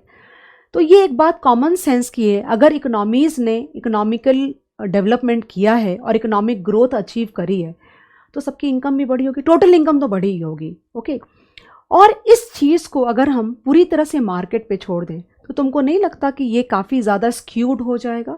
मतलब कुछ लोगों के हिस्से में रिलेटिवली बहुत ज़्यादा इनकम आएगी और कुछ लोगों के हिस्से में या तो बिल्कुल नहीं आएगा और अगर आएगा तो बहुत ही थोड़ी इंक्रीमेंट के साथ आएगा। इस पार्ट पे ये बहुत ज़रूरी हो जाता है that government should pitch in actually, because otherwise it will not be possible. तुम बोलोगे कि मैम ऐसा क्यों होता होगा? ये तो एक बहुत ही सिंपल सी बात है गाइज, मैंने थोड़ी देर पहले भी तुमको बोला कि इस वर्ल्ड के जो रिसोर्सेज हैं, इस वर्ल्ड में जो फैक्टर्स ऑफ प्रोडक्शन है वो कुछ लोगों के कंट्रोल में है। तो naturally it is like very like imperative, like very natural that if the factors of production, if the resources are controlled by a few people in this world, the disposable income of those people will increase more and more in comparison to other people. तो ये सरकार का काम हो जाता है कि कोई भी तरीके से, अब उनसे फैक्टर्स ऑफ प्रोडक्शन तुम वापस तो नहीं ले सकते ना, वो तुमको थोड़ी ना वापस कर देगा, बट कई तरीके हैं जिससे सरकार चाहे तो और अगर कोशिश करे तो, ये इतना आसान भी नहीं है, they can try to reduce the gap and try to achieve the welfare for the society by intervening. For example, एक छोटी सी बात बोलती हूँ, government can try for progressive taxation, ये भी बात मैंने करी। जैसे फॉर एग्जाम्पल जो लग्जरी गुड्स होते हैं आप उसमें ज़्यादा टैक्सेशन करो और वो जो रेवेन्यू सरकार की आती है उससे आप जो पॉवर्टी लाइन के आसपास में लोग हैं या बिलो पॉवर्टी लाइन है, आप उनमें फूड डिस्ट्रीब्यूट करो, something of that sort. We are not discussing in detail, okay, that part. So there are two ways wherein government can try to achieve a fair distribution of income. Number one, through revenues and through expenditure. Through revenues कैसे करेंगे? They can try to do with the help of progressive taxation and other taxation for that matter. On the part of expenditure, they can try to give subsidies on like जो basic needs होते हैं लोगों के, kind of the basic needs like food, health, education. वो जो taxes से पैसा आप जनरेट कर रहे हो, आप सब्सिडीज़ प्रोवाइड करो ताकि वो जो एक्चुअल कॉस्ट है वो लोगों को बेयर ना करना पड़े जो बेयर नहीं कर सकते। So this is a major way of distributing the income. Okay, तो मैं यहाँ पे मैंने लिखा है नोट्स गाइस, तुम फोकस कर सकते हो यहाँ पे। The distribution responsibility of the government arises from the fact that left to the market, the distribution of the income and wealth among individuals in the society is likely to be skewed and therefore the government has to intervene to ensure a more desirable and just distribution. ये बात already अपन लोगों ने करी। A major function of the present day governments therefore involve changing the pattern of distribution of income, wealth and opportunities, याद कर लो तुम, income, wealth and opportunities, okay, from what the market would put forward to a more socially optimal and egalitarian one. Egalitarian का मतलब होता है fair, मतलब unbiased, ऐसा। Gas पता है क्या तुमको, ये जितना आसान दिखता है ना, उतना आसान है नहीं एक्चुअली, ये बिल्कुल आसान नहीं है। और इस गैप को सरकार थोड़ा ही कम कर पाएगी, बहुत मिनिमल, बहुत ज़्यादा नहीं। Governments can redistribute either through the expenditure side or through the revenue side of the budget.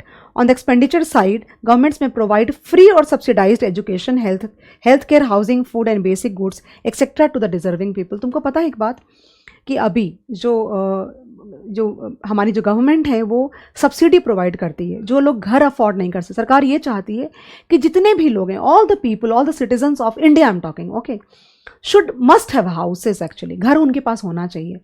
तो जितनी भी हाउसिंग कंपनीज होती हैं जो होम लोन प्रोवाइड करती हैं ना, उनको सरकार सब्सिडी देती है। मान लो कि तुमने 10 लाख का घर आइडेंटिफाई किया, छोटा सा कोई घर है जो तुमने 10 लाख का आइडेंटिफाई किया, तो 10 लाख में से मान लो 1 लाख या 2 लाख तुमने अपने पास में से पैसा दिया, तुम घर खरीदना चाहते हो, सपोज करो 2 लाख तुमने दे दिया, तो 2 लाख सरकार भी देती है सब्सिडी के तौर पे। यानी कि तुमको लोन कितने का लेना पड़ेगा, तुमको सिर्फ 6 लाख का लोन लेना पड़ेगा। And in fact the BJP government has done a lot of work on this part, wherein they are giving actually huge amount of, if you ask your people who are like kind of what support people around you, your staff, you will come to know that the kind of food distribution and ये जो home वाले part पे support है सरकार का, ट्रेमेंडस है। India की तादाद जो है, इंडिया की जो पॉपुलेशन वो छोटी नहीं है। अगर एक एक आदमी को 2-2, 3-3 लाख रुपए घर के लिए देते, तुम सोच सकते हो कि सरकार का उस पार्ट पे खर्चा कितना बड़ा होता होगा। आई थिंक यू अंडरस्टैंड दैट। ये एग्जाम्पल्स देना, तुम एग्जाम में अगर सम आएंगे ना, क्वेश्चन आएंगे, तो ये एग्जाम्पल्स देना, उससे तुम्हारा जो आंसर है वो रिच हो जाता है थोड़ा। ओके, आगे बढ़ते हैं। Then they are saying the distribution function of the government aims at, यही सारी बातें लिखी होगी, redistribution of income to achieve a distribution of societal output among households. मतलब रीडिस्ट्रीब्यूट करना, मतलब क्या, तुमसे थोड़ा ज़्यादा लेकर के गरीबों में बांट देना, सो दैट कि वो जो आउटपुट है कंट्री का, वो तो लिमिटेड है ना, वो सारे लोगों को, सबको बराबर नहीं मिल पाएगा, बट अगर बिल्कुल नहीं मिल रहा है तो थोड़ा मिल पाएगा। Okay, advancing the well being of those members of the society who suffer from deprivations of different types. यानी कि अगर सोसाइटी के बहुत सारे लोग हैं and they are deprived from, for example अगर तुम्हारे हेल्थ केयर वाले पार्ट पे, तो बहुत सारे गवर्नमेंट के हॉस्पिटल्स होते हैं। I am sure whether you know or not, if you go to municipal hospitals, the charges which are like charge to you, वो जो बिल्स बनाते हैं, कॉस्ट बहुत है उसको मैनेज करने का। ओके, इसलिए प्राइवेट में ज़्यादा पैसा तुमको देना पड़ता है, बट वो कॉस्ट कौन बेयर करता है, गवर्नमेंट बेयर करती है, सो दैट कि जितने भी लोग हैं पॉवर्टी लाइन या बिलो पॉवर्टी लाइन पे, वो लोग कम से कम हेल्थ केयर अपना प्रॉपरली कर पाएँ। Guys, this is required for nation development. Okay, then providing equality in income, wealth and opportunities. Opportunity का मतलब, if you, I don't know whether you know this or not, मैं example दे रही हूँ ताकि तुम्हें याद रह जाए। इवन IIT के अंदर में तुमको पता है सीट्स बहुत सारे रिजर्व्ड होते हैं। ओके, मुझसे पूछोगे तो कुछ हद तक अच्छा भी है, कुछ हद तक अच्छा भी नहीं भी है इसमें। I don't want to discuss more on that. Providing security for people who have hardships. Okay, यहाँ पे टाइपिंग एरर, इसको ठीक करना पड़ेगा। Ensuring that everyone enjoys a minimal standard of living. मैंने क्या बोला, सरकार पूरी तरह से ठीक नहीं कर सकती, बट अगर किसी के पास बहुत ज़्यादा है और किसी के पास खाने को भी नहीं है, उस गैप को थोड़ा तो फिल करा जा सकता है। पूरी तरह से तो तुम बराबर नहीं कर सकते। Okay, it is not possible. ये तुमको पॉइंट्स याद करने पड़ेंगे गाइस। मैंने समझा के छोड़ सकती, बट याद करने वाला काम तुम्हारा है। Then a few examples of redistribution function, ये किस तरह से ये डिस्ट्रीब्यूशन या रीडिस्ट्रीब्यूशन ऑफ इनकम अचीव करेगी सरकार, ये उसके पॉइंट्स हैं। ओके, वो ऊपर वाला क्या था, क्या अचीव करना चाहती है, और ये क्या है, किस तरह से अचीव करना चाहते हैं। Okay, so there is a difference between the two. Now, taxation policies of the government whereby progressive taxation of the rich is combined with the provision of subsidy to the poor households. You already understand that. Proceeds from progressive taxes, मैंने तुमको अभी तुरंत बोला कि जो progressive taxation से सरकार को रेवेन्यू डेवलप होगा। मनरेगा प्रोग्राम तुमने सुना होगा, मनरेगा प्रोग्राम। ओके, ये क्या है, free distribution of lot of grains and food to the people who can not afford food also, but इसका बहुत फायदा भी उठाते हैं। तो ये लिखा हुआ है, proceeds from progressive taxes used for financing public services specially those that benefit low income household. For example, supply of essential food grains at highly subsidised price to BPL households. 5 रुपये per KG, 5 rupees per KG पे pulses आते हैं, 5 rupees per KG पे rice आता है, 5 rupees per KG. मतलब तुम example बोल रही हूँ, तुमको क्या लगता है 5 रुपये पर केजी कॉस्ट है उसका? नहीं, Then employment reservations. I mean, who doesn't know this? For a section of the society, some seat, for example, अगर कहीं पे 10 सीट है तो 2 या 3 सीट अपन उस बैकवर्ड या जिसको भी सरकार समझती है कि डिप्राइव्ड है, उसके लिए जॉब में रिजर्वेशन मिल जाती है. हम ये डिस्कस नहीं कर रहे कि अच्छा है कि खराब है. We are nobody to do that. हम ये पढ़ रहे हैं कि सरकार ऐसा करती है in order to achieve fair and equitable distribution of income, wealth and opportunity. Okay, families below the poverty line are provided with monetary aid and aid in kind. We already discussed that. Regulation of manufacture and sale of certain products to ensure health and well-being of the consumers. Okay, ये वाला part क्या है कि कुछ ऐसी चीज़ें, some goods and services, I am not able to recall something at this point of time, कुछ ऐसी चीज़ें जो लोगों के लिए इंपॉर्टेंट है, तो सरकार उसके मैन्युफैक्चर पे भी कंट्रोल करती है, उनको सब्सिडी प्रोवाइड करती है. आई don't know weather you no this और नॉट. उत्तराखंड में तुमको बहुत सारे फार्मास्यूटिकल कंपनीज के प्लांट बेस्ड हैं. तो पहले मैं सोचती थी, जब मैं थोड़ी छोटी थी तो मैं सोचती थी कि सब उधर ही जाके फार्मा के प्लांट क्यों लगाते हैं. तब अभी पता चला जब मैं पढ़ना शुरू करी economics and finance, that basically that is a free tax zone actually. तो सरकार वहाँ पे अगर तुम लगाओगे, इंडस्ट्री लगाते हो तो फ्री टैक्स जोन है. क्यों फ्री टैक्स जोन है? ताकि वो वाला एरिया डेवलप हो पाए.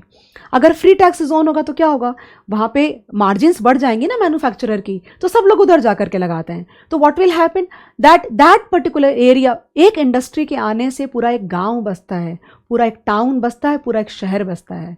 तुमको ये बात पता होनी चाहिए. So many areas are tax free zone, so that उस एरिया में अगर आप प्लांट लगाओगे जाके तो सरकार आपको टैक्स नहीं करेगी. उससे जितने भी लोग हैं, उस एरिया के जितने भी लोग हैं, उनको एम्प्लॉयमेंट मिलेगा. एम्प्लॉयमेंट मिलेगा तो डिस्पोजेबल इनकम बढ़ेगी and we as a country will grow. And growth क्या होता है ना, फ्रेगमेंटेड होती है, कुछ एरिया में बहुत ज़्यादा, कुछ एरिया में बहुत कम. तो सरकार ऐसे ऐसे इंसेंटिव्स देती है सो दैट कि सारे एरियाज में डेवलपमेंट हो पाए. Special schemes for backward regions, देखो लिखा है ना यहाँ पे, and vulnerable sections of the population. Points सारी लाइन याद मत करने की कोशिश करना, नहीं हो पाएगा तुमसे, कोई नहीं कर सकता इतना याद, इतने सारे चैप्टर्स हैं. एक एक वर्ड पकड़ के चलो. अगर 7 पॉइंट से 5 कर लोगे, 5 लिख पाए तो बहुत बड़ी बात हो जाएगी. अब एक पॉइंट जो मुझे शायद पढ़ने की ज़रूरत नहीं है, मैं तुमको ये बोलना चाहती हूँ, ये इसमें लिखा हुआ भी है, तुम्हें क्वेश्चन भी डेवलप हो सकता है कि while doing this, is it completely right doing this, that you are taxing जो एंटरप्रेन्योर्स हैं, जो मैन्युफैक्चरर्स हैं, जो प्रोड्यूसर्स हैं, जो इस कंट्री के या किसी भी इकोनॉमी के बेस हैं, आप उनको ज़रूरत से ज़्यादा अगर टैक्स करोगे in order to make things fair on a overall basis, तुमको नहीं लगता उस इंसान के साथ में इनजस्टिस हो रही है? उसकी मार्जिन्स बहुत कम हो जाएंगे, मेहनत वो इतना कर रहा है. तो basically this will lead to some kind of disincentive. उसकी मार्जिन्स जब कम हो जाएंगी तो ये एक डिसइंसेंटिव होगा और वो हो सकता है बिजनेस बंद कर दे. और अगर वो बंदा या कई ऐसे लोग बिजनेस बंद करते हैं because of this, then you know what will happen, जो तुम अचीव एक्चुअली करना चाह रहे थे ना, नेशनल डेवलपमेंट और प्रोडक्शन कैपेसिटी बढ़ाने का एंड ऑल दैट, वो ही पूरा खत्म हो जाएगा. आगे जाके तुम पढ़ोगे कि एक क्वेश्चन मैंने देखा, मैं अपन डिस्कस करेंगे उस क्वेश्चन को, कि सरकार जो बहुत कॉमन रूट्स हैं लाइक दिल्ली बॉम्बे चेन्नई समथिंग, जो बहुत कॉमन रूट्स हैं, तो प्राइवेट जो एयरलाइंस हैं उसके जो पैसेंजर्स की टिकट्स होती हैं उस पर चार्ज बढ़ा दिया, टैक्सेस बढ़ा दिए, और वो जो पैसे जनरेट होंगे उससे वो लोग एयरलाइन डेवलप करेंगे बैकवर्ड एरियाज में. उससे क्या होगा, उससे सबसे पहली बात तुमको ये बता दूं, एयरलाइंस वैसे ही मतलब बिलो ब्रेक इवन पे ऑपरेट करती है, और तुम अगर ऐसा करोगे तो क्या हो जाएगा, लोग कम आने लग जाएंगे, उन रूट्स पे लोग कम ट्रैवल करने लग जाएंगे, उनकी मार्जिन्स और गिर जाएगी. तो ये भी बहुत ज़रूरी है. It is very very important कि सरकार जब ऐसे डिसीजन लेती है, when government is deciding on such kind of things, it has to take a balance. It has to take a balance. So you are wanting to achieve something, but by mistake if you do something else, it is written there, which is like a मतलब क्या बोलते हैं counter effect हो जाए, और जो तुम achieve करना चाहते हो वो ना अचीव कर पाओ. ओके, तो क्या होगा कि जो तुम अचीव करना चाहते हो वो तुम अचीव नहीं कर पाओगे. मैंने एक छोटे से नोट में दिया, उन्होंने बहुत बड़ा पैराग्राफ दिया है. There is nevertheless an argument that in exercising the redistributive function there would be a conflict between efficiency and equity. मतलब तुम बराबर करने के चक्कर में कैपिटलिस्ट इकॉनमी क्या बोलती है कि जो जितना डिजर्व करता है, जो जितनी मेहनत करता है, जिसमें जितनी इंटेलिजेंस है उसको उतना ज़्यादा मिलना चाहिए। सोशलिज्म क्या बोलता है, irrespective of the fact that जो I mean I didn't want to ला but still I feel like कोई फ़र्क नहीं पड़ता, सबको बराबर मिलना चाहिए। तो तुम अगर ऐसा होगा तो क्या होगा, जो बंदा एक्स्ट्रा मेहनत करना चाहता है उसकी तो तुम पूरी मोटिवेशन ही ख़त्म हो जाएगी ना। वो बोलेगा उसको भी बराबर मिलने वाला है, मुझे भी बराबर मिलने वाला, तो मैं क्यों करूँ that way. In other words, government's redistribution policies which interfere with the producer choices or consumer choices are likely to have efficiency, cost or deadweight losses. यानी कि जो इनकम, जो आउटपुट ज़्यादा जनरेट हो सकता था because of trying to make things extra equitable, you will somehow you will face a counter effect and it will eventually lead to dead weight losses. This was about the redistributive function of the government. वो जो points है ना सारे कि सरकार क्या achieve करना चाहती है और किस तरह से करना चाहती है, वो पॉइंट्स तुमको याद होने चाहिए, कम से कम 5 जरूर याद होने चाहिए। ओके, सो आगे we are going to start with stabilisation function. Start करें। स्टेबिलाइजेशन फंक्शन ये काफ़ी ज़्यादा इंटरेस्टिंग लगेगा तुमको एक्चुअली, अगर तुम उन दोनों के मुकाबले कंपेयर करोगे ना, इसलिए इंटरेस्टिंग लगेगा तुमको बिकॉज तुमने इसके बारे में कहीं ना कहीं पिछले 2 जो यूनिट्स हमने किए चैप्टर 1 के उसमें पढ़ा हम लोगों ने। ओके, सो कीन्स के बारे में बात करने वाले हैं अपने कि as Keynes said that market on its own can reach equilibrium, but it is not necessary that that equilibrium would be at full employment level. That means there would be some deficiency of demand and because of that it will be like equilibrium तो तुम पहुंच जाओगे लेकिन full employment level पे नहीं पहुंच पाओगे। यानी कि मार्केट में ऐसे लोग होंगे जो अनएम्प्लॉयड होंगे, मतलब वो नौकरी चाहते हैं, जो फैक्टर्स हैं वो अनएम्प्लॉयड हैं, यानी कि पोटेंशियल जो हमारी इनकम, नेशनल इनकम या नेशनल आउटपुट होना चाहिए उतना नहीं पहुंच पाए हम लोग। ओके, ये कीन्स की थ्योरी थी, याद करना तुम जरूर से। एक और बात, ये जो मार्केट मैकेनिज्म होता है इसका एक बहुत बड़ा साइड इफेक्ट होता है, ये नेचुरली काइंड ऑफ ये जो मार्केट मैकेनिज्म होता है ये नेचुरली क्या लेके आता है पता है तुम्हें, तुम रिसेशंस एंड बूम्स के साइकिल्स लेके आता है, and this is like very very unhealthy from the health point of view of N economy actually. Okay, तो तुम सोच के देखो, खुद ही तुम सोच के देखो कि अगर तुम्हारी कोई चीज़ है जो कभी ऊपर कभी नीचे, कभी ऊपर कभी नीचे, उससे क्या होता है पता है। तुम कोविड का एग्जाम्पल ले लो ना, सबसे अच्छा एग्जाम्पल चलो तुम कोविड का ले लो। कोविड के अंदर में कितनी सारी हार्डशिप्स आई लोगों के पास में, और तुम्हें पता है इस ऐसी वाली सिचुएशंस में ना जो लोग रिच होते हैं, जिनके पास ऑलरेडी इनकम रादर वेल्थ बहुत ज़्यादा होता है, उनको ये चीज़ें इतनी अफेक्ट नहीं करती। ये सबसे ज़्यादा किसको अफेक्ट करती है, कोविड के समय सबसे ज़्यादा किसको अफेक्ट हुआ, जो डेली वेज अर्नर्स हैं। तो जब ये साइकिल्स और ऐसे डिस्टॉर्शंस इकोनॉमी के अंदर में आते हैं, जैसे 1929 में 25% of the people were thrown unemployed. Okay, I have already discussed with you that.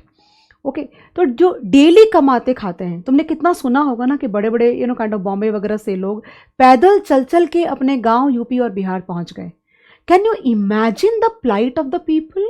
Can you just imagine, guys, so many people died on the way. Okay, so how much it can affect the lives of the people? So were you bothered? Was I bothered? No. So who was supposed to take care of those people? And it is a large section of any particular economy or any country for that matter. तो ऐसी वाली बातें, ये इसका meaning हुआ। अगर तुम relate नहीं कर पाते इसलिए मैं एग्जांपल्स देती हूँ कि market mechanism is naturally capable of bringing a huge amount of और many business cycles. Business cycle का मतलब कभी मार्केट बहुत ऊपर, कभी मार्केट बहुत नीचे, मतलब इकोनॉमी या तो बूम पे या रिसेशन पे, कभी बहुत एक्सपैंड कर जाएगी। तो क्या होता है कि वो जो रिच लोग होते हैं उनके पास वेल्थ जमा हो जाता है, उस वेल्थ से वो अपने बुरे समय में भी अपना चला पाते हैं। बट जो डेली वेज अर्नर्स हैं उनको तो तकलीफ हो जाती है ना, बिकॉज अगर या तो तुम उसको नौकरी से निकाल दो, वो एक दिन भी घर पे नहीं बैठ सकता, तुम सिर्फ इतना समझ लो। And that is why from the perspective of the stabilization it is important that government must intervene must intervene into the economic functions and try to bring stability in the economy. Stability सरकार कैसे लाएगी वो बाद में बात करेंगे. क्यों सरकार को आना चाहिए ये मैंने तुमसे अभी डिस्कस किया, right. And beyond that guys, where was COVID originated? COVID was originated somewhere, not in India, some other country for that matter. But एक वर्ड आता है contagion effect. दुनिया के किसी भी कोने में if something is happening, you know, anything is happening, ये पूरे वर्ल्ड को अपने आप में एनगल्फ कर लेता है. ये इतनी ग्लोबलाइज्ड इकोनॉमी हो चुकी है. आज कहीं भी दुनिया के किसी कोने में कुछ होता है, इंडिया का स्टॉक मार्केट 2000 पॉइंट से 1000 पॉइंट से नीचे गिर जाता है. क्या हम सच में डायरेक्टली अफेक्ट हो रहे हैं? नहीं. But then now this world is one family. If a small thing happens in any corner of this world, it will have a like bootstrapping effect in every nook and corner of this world actually. Okay, so because of these reasons, and ultimately common man effect hota uske andar mein. So because of these reasons, it is important that government must intervene and try to take actions so that the welfare of the people, the welfare of the common people is taken care of. I'll read these points with you, which I have taken from your content of the ICI module also, and you will be able to understand many things. So in the process मैं ये भी बताऊंगी तुमको कि सरकार क्या कर सकती है in order to stabilize the economy. कुछ शुरू करते हैं अपन. The market mechanism is limited in its capacity to prevent or to resolve disruptions caused by fluctuations in the economic activity. In fact, market has inherent tendencies to create these fluctuations or business cycles. Okay, in the absence of appropriate corrective intervention by government, एक बात का हमेशा ध्यान रखना, अगर market को खुद के ऊपर छोड़ोगे तो मार्केट में जो पार्टिसिपेंट है वो सिर्फ प्रॉफिट मोटिव या उसको वेलफेयर से कोई मतलब नहीं है, किसी को भी नहीं मतलब होता. हम बिजनेस वेलफेयर के लिए नहीं करते, हम बिजनेस करते हैं पैसे कमाने के लिए. हमारा प्रॉफिट इंसेंटिव होता है, प्रॉफिट मोटिव होता है. तो कोई भी ऐसी चीज़, any action, any activity for that matter which doesn't lead to profit orientation, I will not do that job.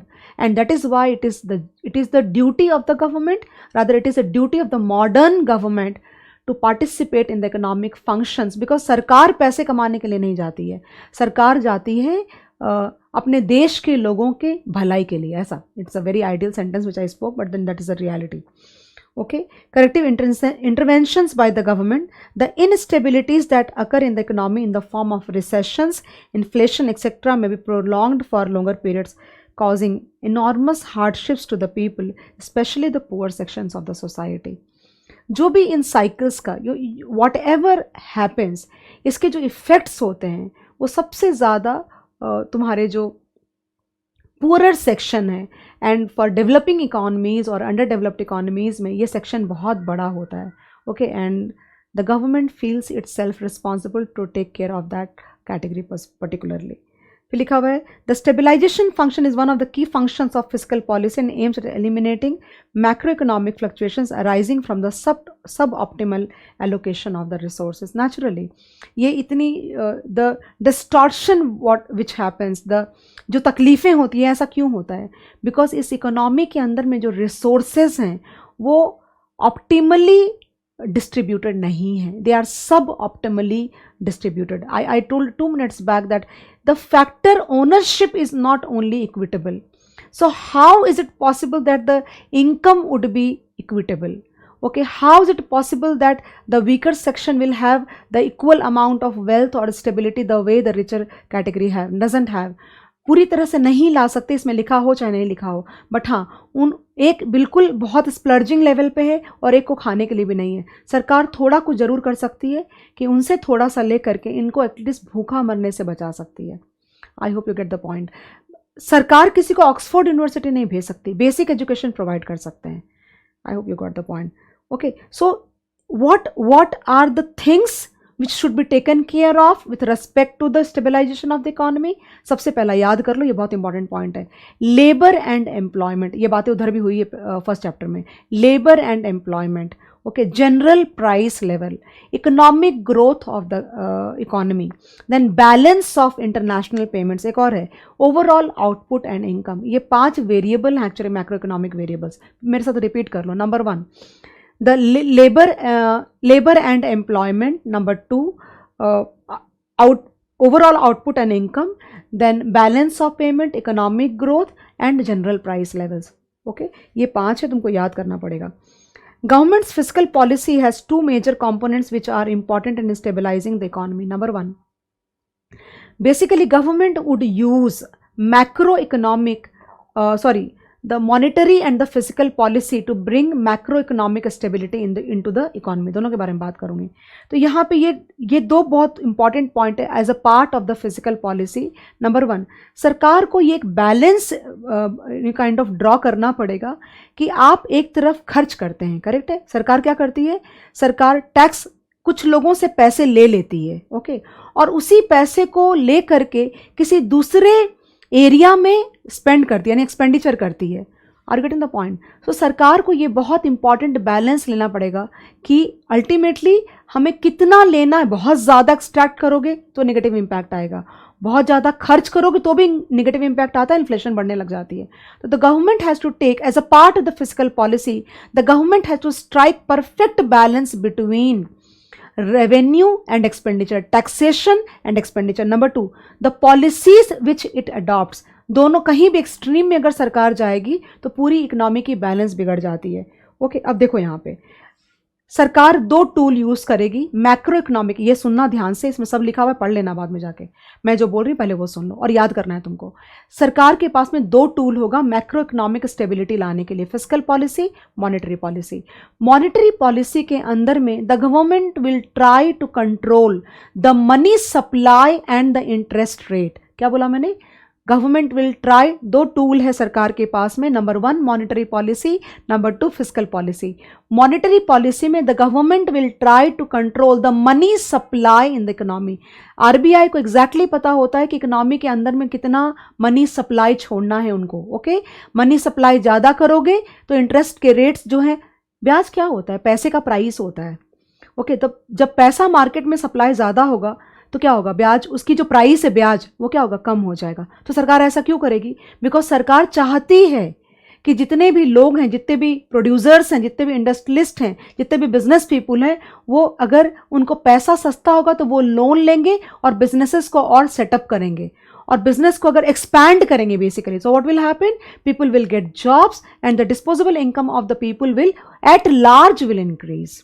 Okay, जब सरकार को ये लगेगा कि इन्फ्लेशन बहुत बढ़ गई है तो what will government do, the government will try through RBI, it will try to withdraw the supply of the money. Okay, and because of that what will happen, the interest rates will go up and all the business houses will postpone their projects because the cost of the funds will increase because of that. तो what will happen, अगर आप businesses नहीं लगाओगे तो क्या होगा, factors आप employ नहीं करोगे, आप फैक्टर्स एम्प्लॉय नहीं करोगे तो उनकी इनकम नहीं बढ़ेगी और इनकम ज़्यादा नहीं बढ़ेगी तो वो खर्च नहीं करेंगे और वो खर्च नहीं करेंगे तो गुड्स एंड सर्विसेज की डिमांड कम हो जाएगी, गुड्स एंड सर्विसेज की डिमांड कम हो जाएगी तो इन्फ्लेशन कम हो जाएगी. लेकिन प्रॉब्लम क्या होता है इकोनॉमिक्स में पता है तुमको, तुम एक चीज़ को कंट्रोल करने को जाओगे ना तो दूसरी चीज़ खराब हो जाती है, उसको ठीक करने को जाओगे तो ये बिगड़ जाएगा. पूरी तरह से ये अच्छा और ये खराब नहीं होगा. तो सरकार को कहीं ना कहीं एक बैलेंस लेके चलना पड़ता है डिपेंडिंग ऑन द सिचुएशन. ज़्यादा खराब क्या है, यू नो काइंड ऑफ, तुमको समझ आ रही मैं क्या बोल रही हूँ. जो ज़्यादा खराब है उसको ठीक करो, जो थोड़ा कम खराब है उसको थोड़ा और ज़्यादा खराब हो गया तो कोई बात नहीं है. So priority will be set depending on the situation and the requirement of the economy. I don't know whether how many of you could get what exactly I am trying to say. For example, there is a lot of inflation in the economy, तो you need to reduce the money supply. But अगर तुम reduce करोगे money supply को तो ब्याज का rate बढ़ जाएगा और ब्याज का रेट बढ़ जाएगा तो लोग बिजनेसेस नहीं लगाएंगे, बिजनेस नहीं लगाएंगे तो कंट्री डेवलप नहीं करेगी. अब समझिए तुमको बात मैं क्या बोल रही हूँ. तो एक चीज़ को ठीक करने जाते हो दूसरी खराब हो जाती है. ये इकोनॉमिक्स का सबसे बड़ा प्रॉब्लम होता है. तो अच्छा इकोनॉमिस्ट कौन होता है, जो रिलेटिवली सिचुएशन को देख के अपनी पॉलिसीज को प्लस माइनस करता रहे, उसको सही बोलते हैं इकोनॉमिस्ट. ना फिस्कल पॉलिसी में क्या होगा, in terms of fiscal policy, it is basically revenue and expenditure of the government actually. Okay, तो the government will try to increase the taxes. अगर सरकार को ये लगता है कि मुझे इन्फ्लेशन कम करना है तो इन्फ्लेशन कम करने के लिए क्या करना पड़ेगा, लोगों के हाथ में पैसे कम कर देंगे सरकार. कैसे कम करेंगे, टैक्सेस को कम बढ़ा दो. टैक्सेस को बढ़ा दोगे तो लोगों के पास खर्च करने के पैसे कम हो जाएंगे and there would be lesser demand of goods and services. because of which the inflation will go down. And if the government feels that there is a recession in the economy, then the government will try to reduce the taxes. In fact, government will start spending. सरकार खर्च करना शुरू कर देगी. And because of this, what will happen? More money supply बढ़ेगा and interest rates कम हो जाएंगे, business houses businesses लगाएंगे, और सरकार भी पैसे खर्च करेगी. लाइक सरकार will do some infrastructure development like making roads, making dams, making highways, metros, and so on. So what will happen? The factor income will increase, disposable income will increase, and recession will, demand बढ़ जाएगी और recession हट जाएगा. So I hope you are able to relate. In fact, फिर deficit budget किसको बोलते हैं? Deficit budget का मतलब होता है, और सरप्लस बजट. डेफिसिट बजट होता है एक्सपेंशन रिलेटेड पॉलिसी. मतलब डेफिसिट बजट का मतलब आप सरकार टैक्स रेवेन्यू से ज़्यादा खर्च कर रही है, करेक्ट ना? तो डेफिसिट हुआ ये. तो ये कब करेगी सरकार? खर्च ज़्यादा कब करेगी? जब इकोनॉमी को एक्सपैंड कराना चाहती है. इकोनॉमी में अगर रिसेशन वगैरह कुछ है तो एक्सपेंशनरी पॉलिसी बोलते हैं. Okay. And surplus budget means revenue ज़्यादा कलेक्ट कर लिया, टैक्सेस ज़्यादा कलेक्ट कर लिए, एंड खर्च कम किया. This is contractionary policy. मतलब सरकार चाहती है कि पैसे को हम सक आउट कर लें मार्केट से ताकि इन्फ्लेशन कम हो जाए and all that. Okay. So this is like basically these are the kind of policies that the government will have to adopt in order to bring macroeconomic stability into the economy. So depending on, तुमको शायद पता नहीं, मुझे पता है कि नहीं पता है, तुमको पता कि नहीं पता, I don't know, तुम कितनी न्यूज़ सुनते हो वो मुझे नहीं पता है. So guys, पता है क्या है, इंडिया में भी the government of India has infused lakhs and lakhs of crores, and in US the US government also has infused trillions of money into the economy to bring or expand the economy post COVID. I hope you know that कि सरकार ने अपने budget में बहुत बड़ा amount India के अंदर में भी डाला है ताकि वो जो पुअर सेक्शन है जिन्होंने कोविड में बहुत सफ़र किया है तो उनके लिए जॉब्स क्रिएट हो पाएँ, उनके डिस्पोजेबल इनकम बढ़े. और एक्चुअली कोविड में प्रॉब्लम ये हो गई कि लोगों की पूरी सेविंग्स उड़ गई. ओके, पूरी सेविंग्स उड़ गई. तो this is a way of giving them back actually. Okay, so everything is good, but the most important point, ये सारा पढ़ लेना, मैंने जो बोला एग्जैक्टली सेम है. Okay, so it is also important for the government to take a call on a very very wise manner so that आप एक कुछ करो, एक कुछ करते हो तो दूसरा इतना खराब ना हो जाए कि पहली वाली जो चीज़ है उसका इम्पैक्ट नलीफाई हो जाए. I hope you got the point. Just give a read to the module if you feel like these are the notes that you have to go through. This is it about public finance, guys. So 3, allocation, distribution and macroeconomic stability. मैं एक चीज़ बहुत ज़्यादा सोच रही थी, पता नहीं मैं कर पाऊँगी इस टर्म में कि नहीं, मैं प्रॉमिस नहीं करती तुमको. मैं ऐसा सोच रही थी कि काश मैं हर चैप्टर के पीछे जो क्वेश्चंस हैं थियरी वो मैं काश डिस्कस कर पाती बच्चों के साथ में. तो मैं जानती हूँ अल्टीमेटली याद तुम्हें ही करना पड़ेगा, लेकिन कहीं ना कहीं शायद थोड़ी मदद हो जाती, ऐसा मेरा मन है. लेकिन depending on the time constraint guys, because I have a lot of work to do with respect to both CA inter and CA final. So बख्श देना मुझे अगर मैं ना कर पाऊँ तो. कोशिश करूँगी मैं. सारा नहीं कर पाई तो कुछ चैप्टर का कर सकती हूँ. और तुम अगर मुझे बता पाओ कि प्रायोरिटी बेसिस पे आई थिंक 13 चैप्टर्स हैं टोटल, 13 यूनिट्स हैं बेसिकली, ऐसा बोल सकती हूँ मैं. तो तुम मुझे अगर देख के बता पाओ कि मैम इन 13 में से आप प्लीज़ ये वाला कर दो, तो प्रायोरिटी बेसिस पे कोशिश कर सकते हैं करने का, राइट. सारा ना भी हो पाए तो. I hope you appreciate. Quickly guys अपन चलते हैं मल्टीपल चॉइस टाइप क्वेश्चंस में. Okay. Question number 1, macroeconomic stabilization may be achieved through free market economy, fiscal policy, monetary policy, B and C above. guys ये ले सकते हैं क्या B and C above? ये we just studied, right? Okay, now which of the following policies of the government fulfills the redistribution function, parking the army on the northern borders of the economy, that is country, sorry, it is not like correct. Supply of medicines at subsidized prices to the poor people, ये सही लग रहा है मेरे को. फिर भी controlling the supply of money through monetary policy, this is not a redistribution function. I think this is correct. Choose the correct statement. Fiscal policy involves the use of changes in taxation and government spending, while monetary policy involves the use of price and profit controls. Doesn't look correct. Fiscal policy involves the use of price and profit controls, while monetary policy involves the use of taxation and government spending. ये तो बिल्कुल ही गलत है. Fiscal policy involves the use of changes in taxation and government spending, while monetary policy involves the use of changes in the supply of money and interest rates. Okay, this is correct, I think.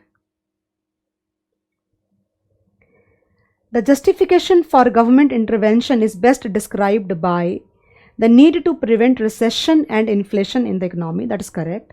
The need to modify the outcomes of private market actions. This also looks correct. The need to bring in justice in the distribution of income and wealth. I think all of the above. When the government decides to produce fertilizers and supply them to agriculturists, it aims to achieve equity and fairness to the agriculturist. Doesn't look like. Look at, just wait and see.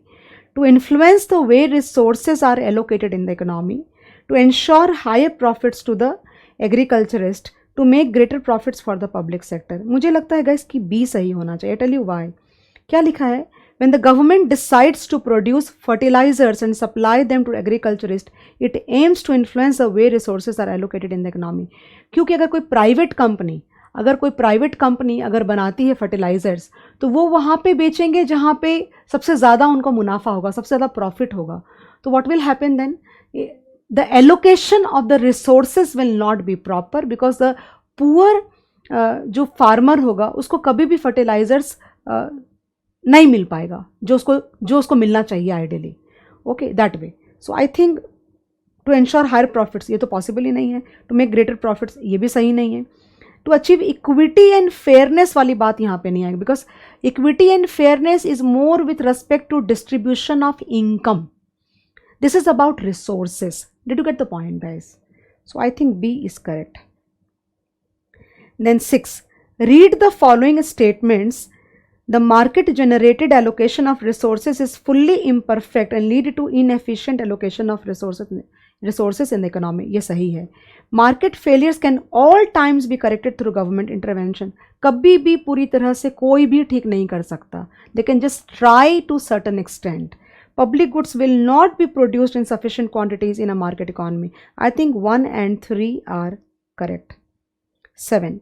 The allocation and distribution functions are primarily microeconomic functions, guys, because it is related to fiscal and all. It is not a macroeconomic. Macroeconomic is more with respect to like what?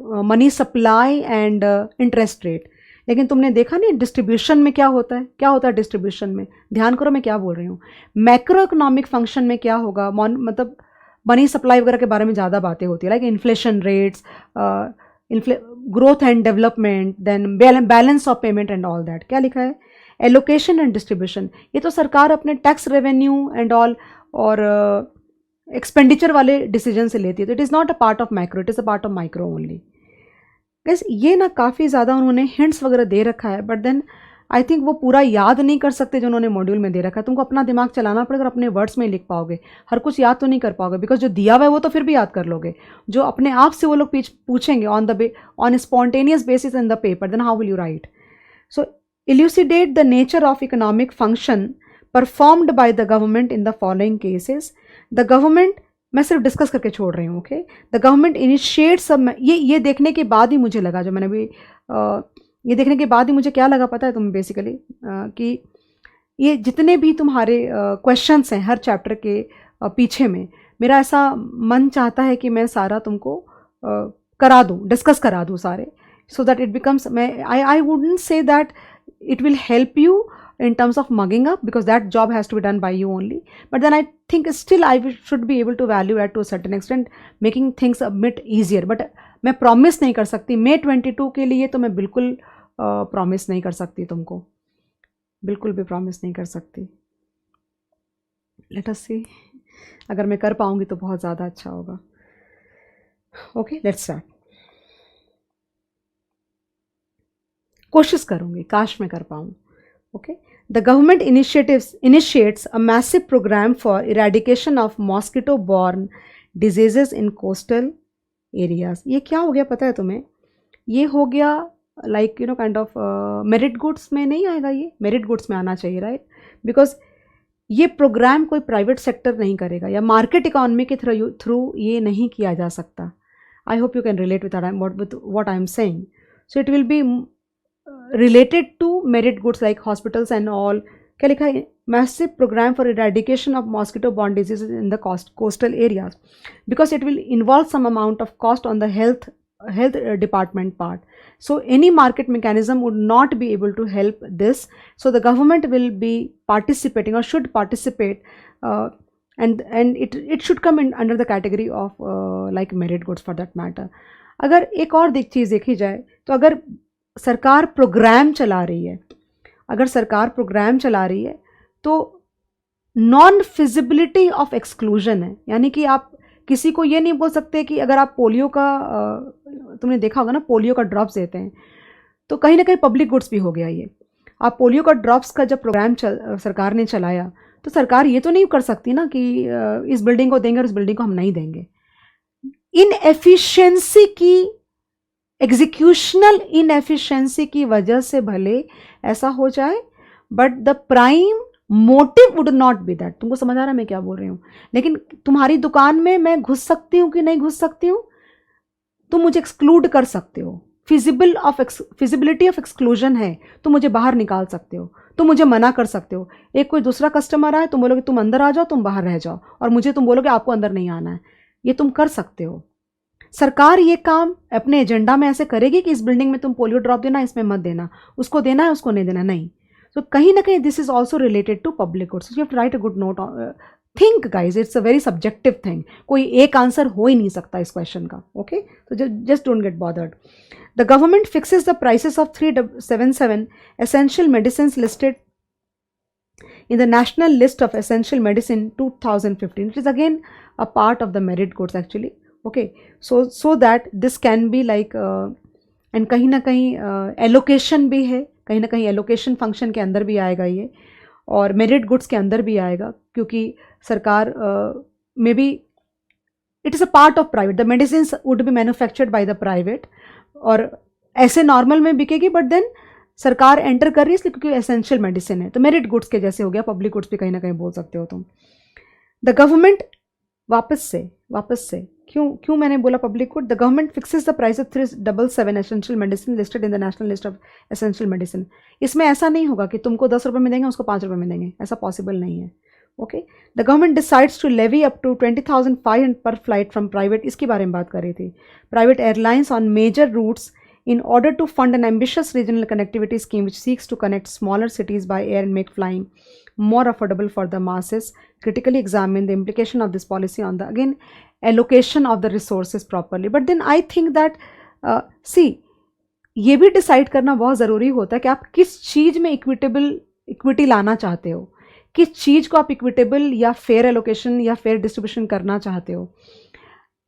So when it is related to some basic amenities like public transport जैसे flight and all, ये मेरा personal view है, I might be wrong also, so don't start like kind of आपने गलत बोला and सही बोलो। तुम्हारे कोई व्यू है, तुम्हारी जगह पे सही है, मेरे पास कोई व्यू हो, मेरे लिए सही है।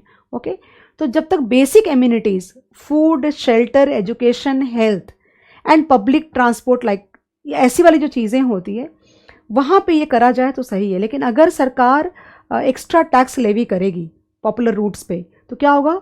कॉस्ट बढ़ जाएगा, टिकट का प्राइस बढ़ जाएगा, और उसकी वजह से क्या होगा पता है? कम टिकट्स बिकेंगे, और जो एयरलाइन पॉपुलर रूट्स पे चल रही है ना प्राइवेट, हो सकता है 2-4 बंद भी पड़ जाएं, बिकॉज उनको वायबल नहीं होगा फिर। ओके, सो बेसिकली आप जितना कमाओगे नहीं रीजनल रूट्स पे चला करके, उससे ज़्यादा आप गंवा बैठोगे। तो ऐसे वाले बैलेंसेस सरकार को लेने की बहुत ज़रूरत है कि कहाँ पे इक्विटेबिलिटी लाना ज़रूरी है और कहाँ पे इक्विटेबिलिटी लाना बिल्कुल ज़रूरी नहीं है। Okay, so a lot of discussion can be done on these topics. It's like very open ended topic, कोई क्लोज टॉपिक नहीं है। तुम चाहो अपनी बातें रख सकते हो, मैं चाहो जितनी बातें बहस कर सकते हैं हम, and discussion can never be put to a full stop, but it is like you have to write a few answers in the paper, so just prepare accordingly. Okay, thank you so much. This topic is over, and after that we are going to start the topic called market failure. Thank you so much. Please keep revising.